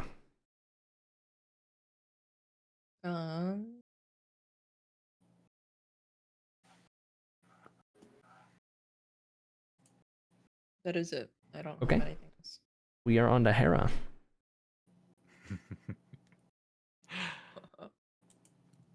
I'm gonna look back at Ocean, I'm gonna look back at Pippa, I'm gonna go, you might want to get ready to take cover. Looks around for any cover. Gonna Also ready looks my around. stuff, gonna You're in a get hallway. ready. Good luck. Yeah, good luck if this goes wrong. I'm going to cast second level Twinned Chaos Bolt towards both of them. Which is, I believe, 2d6 plus 2d8 damage, and then it can bounce around if the 2d8s are the same. One more time, because I was looking at something. Of course, yeah. So on a hit, target takes 2d8 plus 1d6 damage at level 1. You add a 1d6 because it's at level 2. And then if the 2d8s are the same, it can then bounce to another target of my choice. Okay. And This I'm is casting a them twinned. roll 2 attack, not a save. Yeah, Roll 2 roll 2. attack? Okay, Yep. go for it. So the first one going towards Beastie number 1 Okay. is a 23 to hit. That'll hit. Okay. And the damage is going to be 4 and 1, so I can actually choose which of those. I'm going to choose force damage, and it is going to be 6 plus... apologies. It's going to be 11 force damage to the first one. Okay. And for the second one, it's going to be a 19 to hit. That'll hit. And it'll be cold damage for this one, Okay. for a total of 12 cold damage. Okay. And Moment of Truth, 2 wild magic checks. 16. Okay. 12. All right. You are fine for now. Okay. Okay. That'll be As Hera shoots these 2 chaos bolts, one from either hand. The first one of this kind of reddish white energy that just kind of pulsates with power. It goes arcing forward, and it hits the first one in line, the first one of these creatures, with such a force that many of the legs just kind of fly off of it, just kind of ripped from its body, and the creature itself tumbles backwards, rolling a couple of times before just falling flat, just not moving, non-responsive.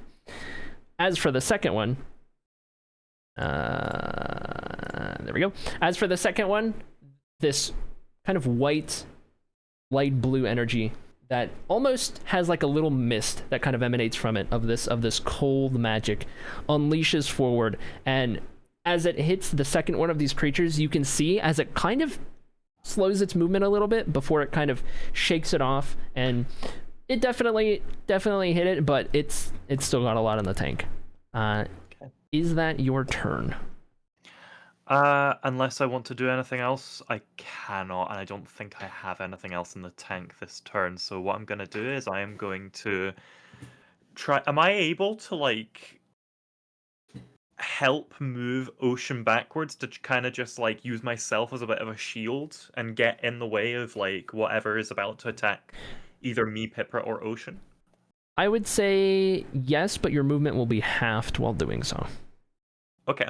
I'd like to do exactly that. I'd like to, like, make sure that me and Pipra are basically holding a wall between this other thing and Ocean. Okay. Able to do that. Okay. That brings us to the creatures. It's a good thing you killed one of them.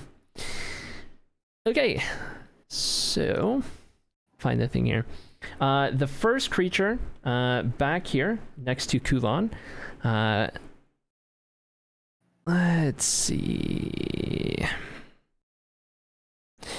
This creature is going to rear up on some of its back legs, and as you can see, its large, sharp mandibles just kind of spread a little bit to the side, and it kind of cocks its head back as it opens its mouth, and you can hear it make this awful, just internal, like, rumbling sound come from its stomach before whoosh, this green energy just spews from its mouth in your direction. Kulan, I need you to make a Dex saving throw. Ooh. Easy.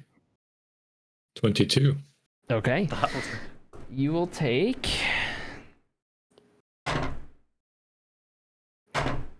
This dice is so heavy. 10 points of poison damage. I'm assuming Reduced it's to not half. magical. That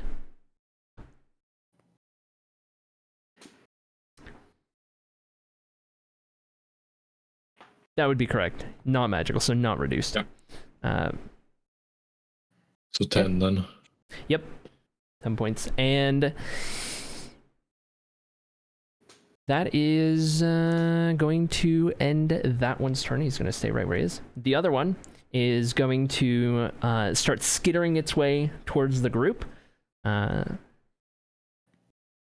it is going to be able to get right up to the front of you guys. And it also is going to...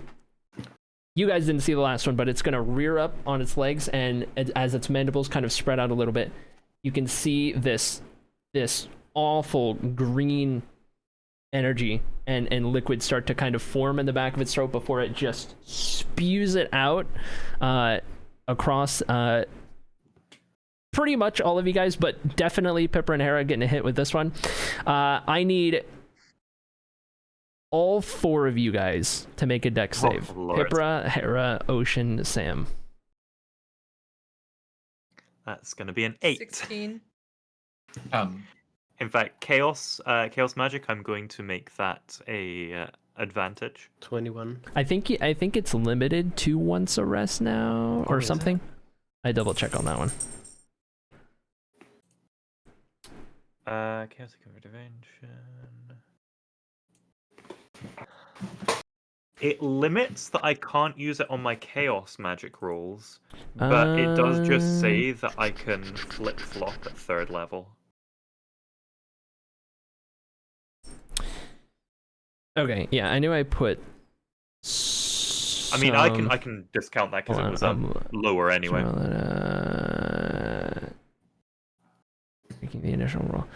Okay, so you have to choose to use the ability before making the initial roll as like a in case this goes wrong kind of a thing. Okay. So the last one before is fine, but just for going forward, of course, it's one of those risk it to try and have a benefit kind of a things. Okay. So what were the saves? 8. Okay. Pipra. 16. Ocean. 21. And Sam. Um, What was that, Sam? 10. Okay. In that case, oh.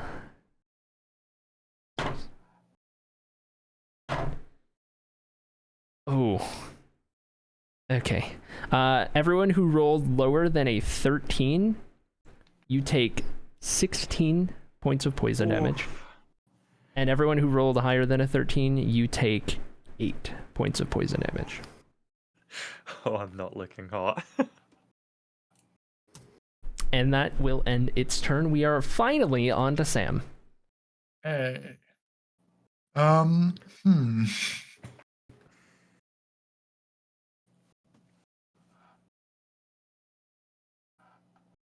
Let's check here. I was pretty sure what I was going to do, but that was when I had 16 more HP. Yeah, that'll happen.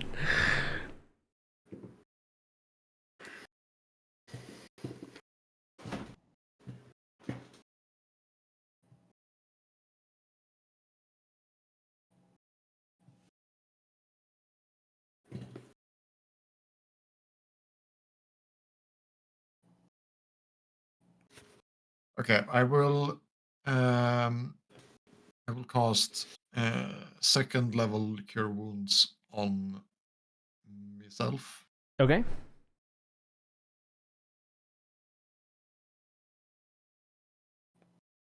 So I regain 12 HP. Okay. Anything else on your turn?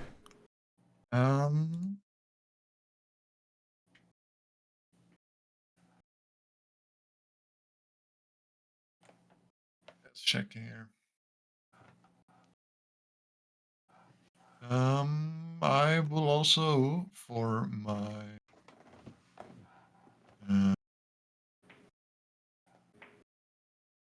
my bonus action, Mm-hmm.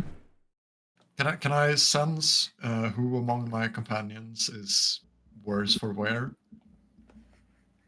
Make a perception check.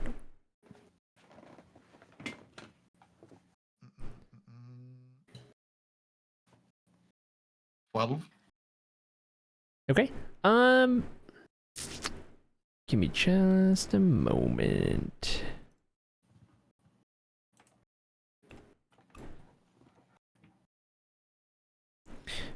From what you can tell,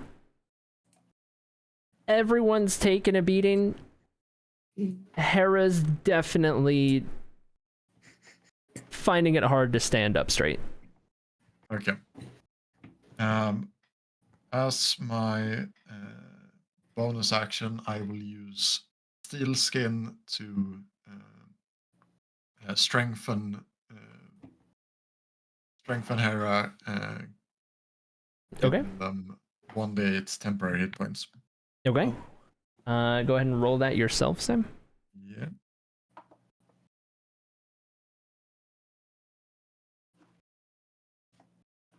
And that's just at first level? Yeah. Okay. And that is 6. Okay. 6 temporary hit points to Hera. Thank you very much. And moving at all or staying put? I'm gonna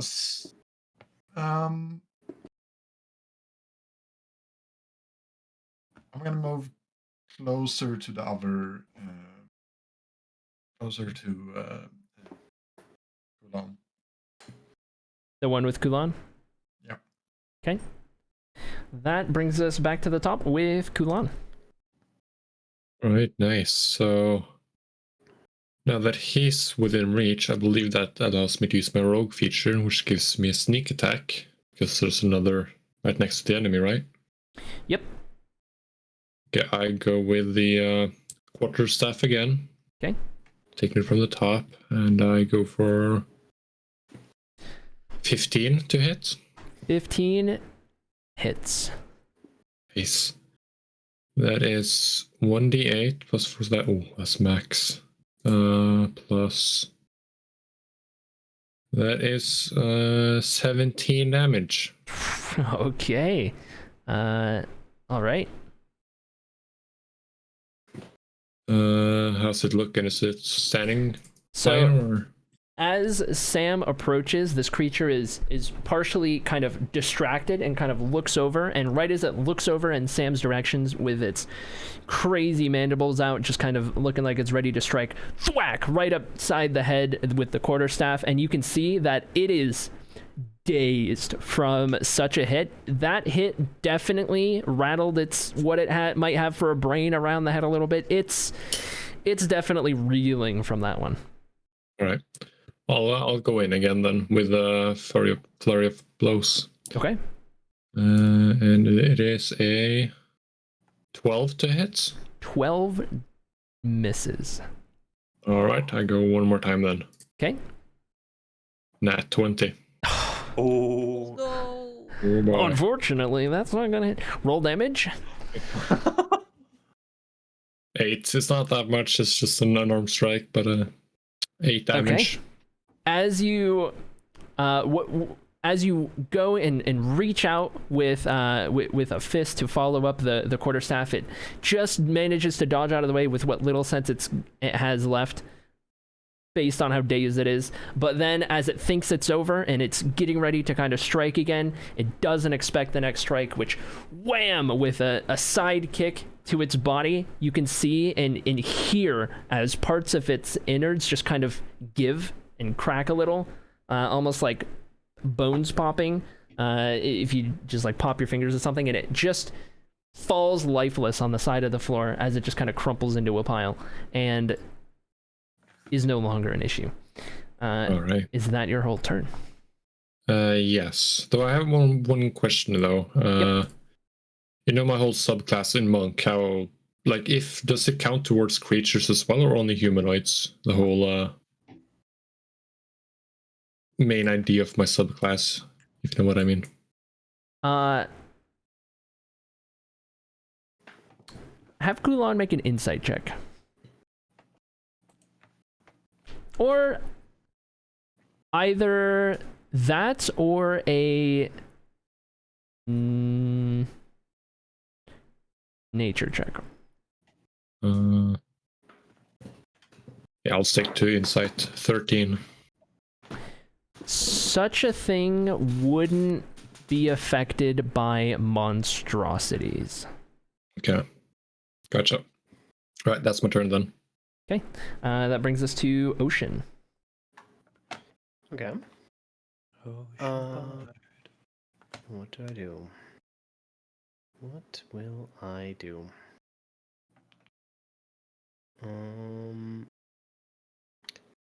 I look at my belt and notice the rapier. Do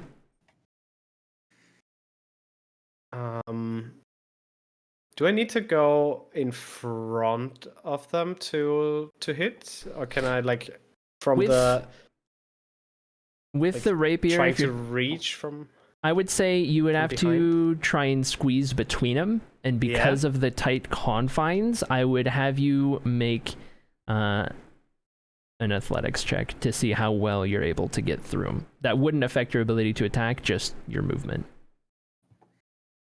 Okay, I'll try to squeeze through. Okay, make an athletics check. Yes. 16. Okay, you managed to squeeze past them with ease. You are now face to face with this horrid, awful, terrifying looking creature that, when it's standing up, it is as tall as you are. Okay, I'll try to go for the head. Okay. And use the rapier. Okay. Roll an attack. Okay. D20 plus 25. 6. 25. That's gonna hit. Go ahead and roll damage on that one. Yes, 1d8 plus 3. 4, 7. 7? All right.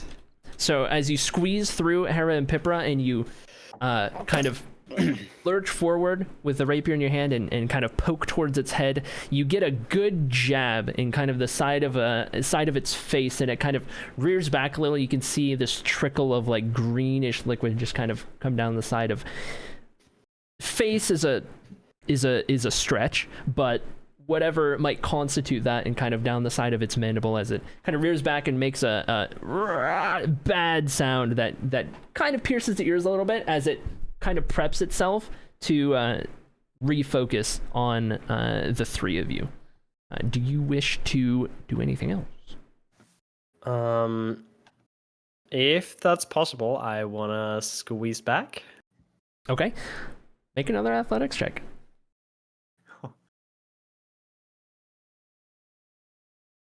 12. Okay, you are able to. You bump into Hera a little harder than expected, Okay. but you manage to get back there, and you're fine. You're back behind him. That brings us to Pipra.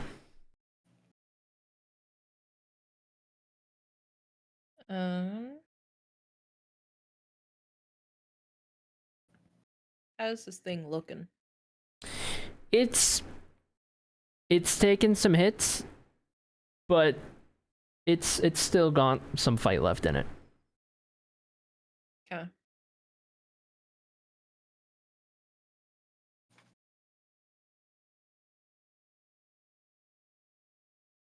In that case,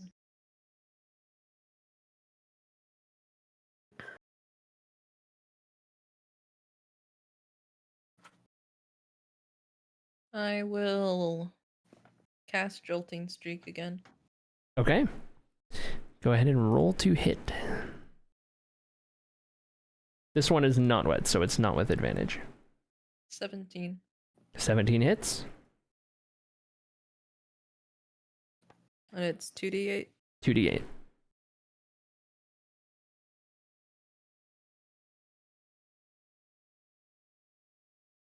Four. Oh, that is rough. Yeah. All right. Is that your turn? Anything else? That is it. Okay. That brings us to Hera. Oh. Alrighty. I'm gonna have to quicken a spell here, because one of these is gonna be healing myself. I am gonna immediately hit myself with a second level quickened restore health. Go for it. Here it goes, which is gonna restore 12 HP. Okay. And oh, that's getting dangerous. Okay. Is there Did you make the do you make a 6? roll for that 6? Oh, close. Okay. Carry on. Yeah, it's getting dangerous. Oh dear. Is there 20 feet between the thing and the wall behind it? There's more than 20 feet. Perfect. If I was to say use an ability that has a 20-foot radius, is there a place on that behind it that I could cast it that would hit it, but not me and Pipra? If you shot it right where the double doors used to be. Okay, I think that's the plan. I'd Okay. like to shoot it there.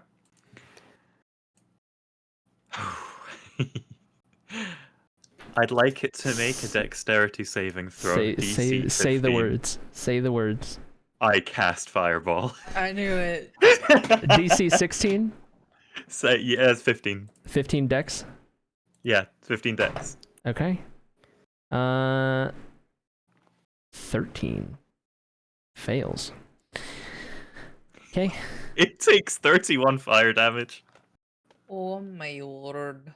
How do you want to do this? And Really? another 6 Absolutely on wild magic. roasted. Okay. Okay, so as I turn and see it, I cast the heal on myself. I take a breath in, and I snap my fingers. And behind me, I want there to be this wall of fire, just engulf it. And when the wall of fire withdraws, just a smoldering insectoid carcass. There is nothing left of the creature that was once attacking you. Just the other two corpses, which were less mangled than that one, which was burnt to a crisp, dealing double the damage it even had left in HP. So, with that, you are now out of combat. I'm not going to keep the room up because that's not an accurate depiction, but carry on.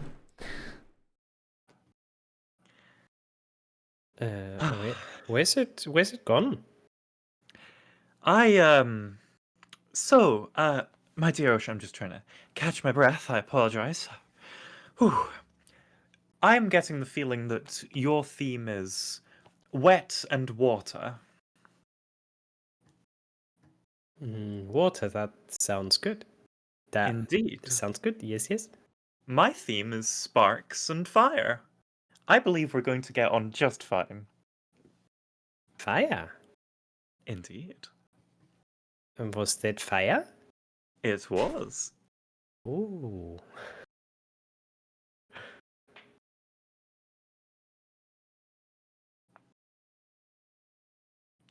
Well, I'm gonna turn to the party. Is anybody hurt? I'm okay. I can fight another one or two. Well, This is the scratch. you've just volunteered to lead us. I was about to go and clear these two rooms, if you'd kindly. Kind of unexpectedly was like taken back a little by that, but I was like, okay, no problem. Kind of slightly limp over towards the next door. Okay. As you pass Do me, I you kind of go, "Thank you. I'm about to pass out in the corner." go through the double doors that were blown off? Yes, very, very carefully. Okay.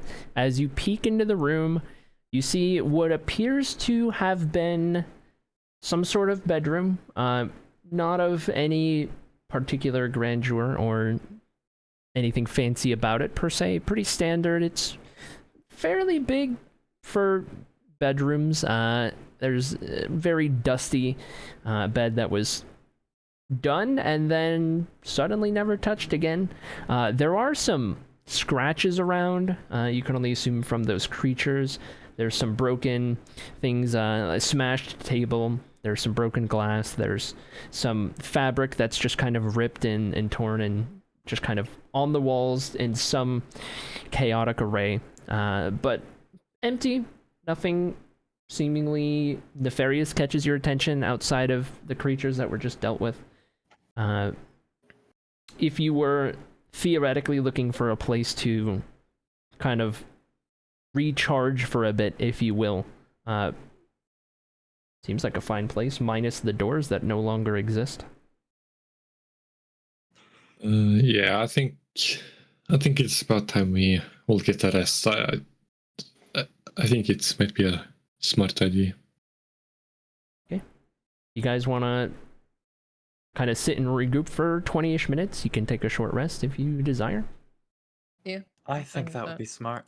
Okay. Can we Yep. do a 30 minutes so I can meditate? If you want to, go for it. 20 to 40 minutes is what we'll consider anywhere in there that you guys want to do. Or I'll just sit down in like a yoga position and just start Okay. closing my eyes, meditating. All right. As you guys enter this room and try and get your bearings on it and get familiar with it and kind of sit and recharge and rest for a little bit, we will end today's session there.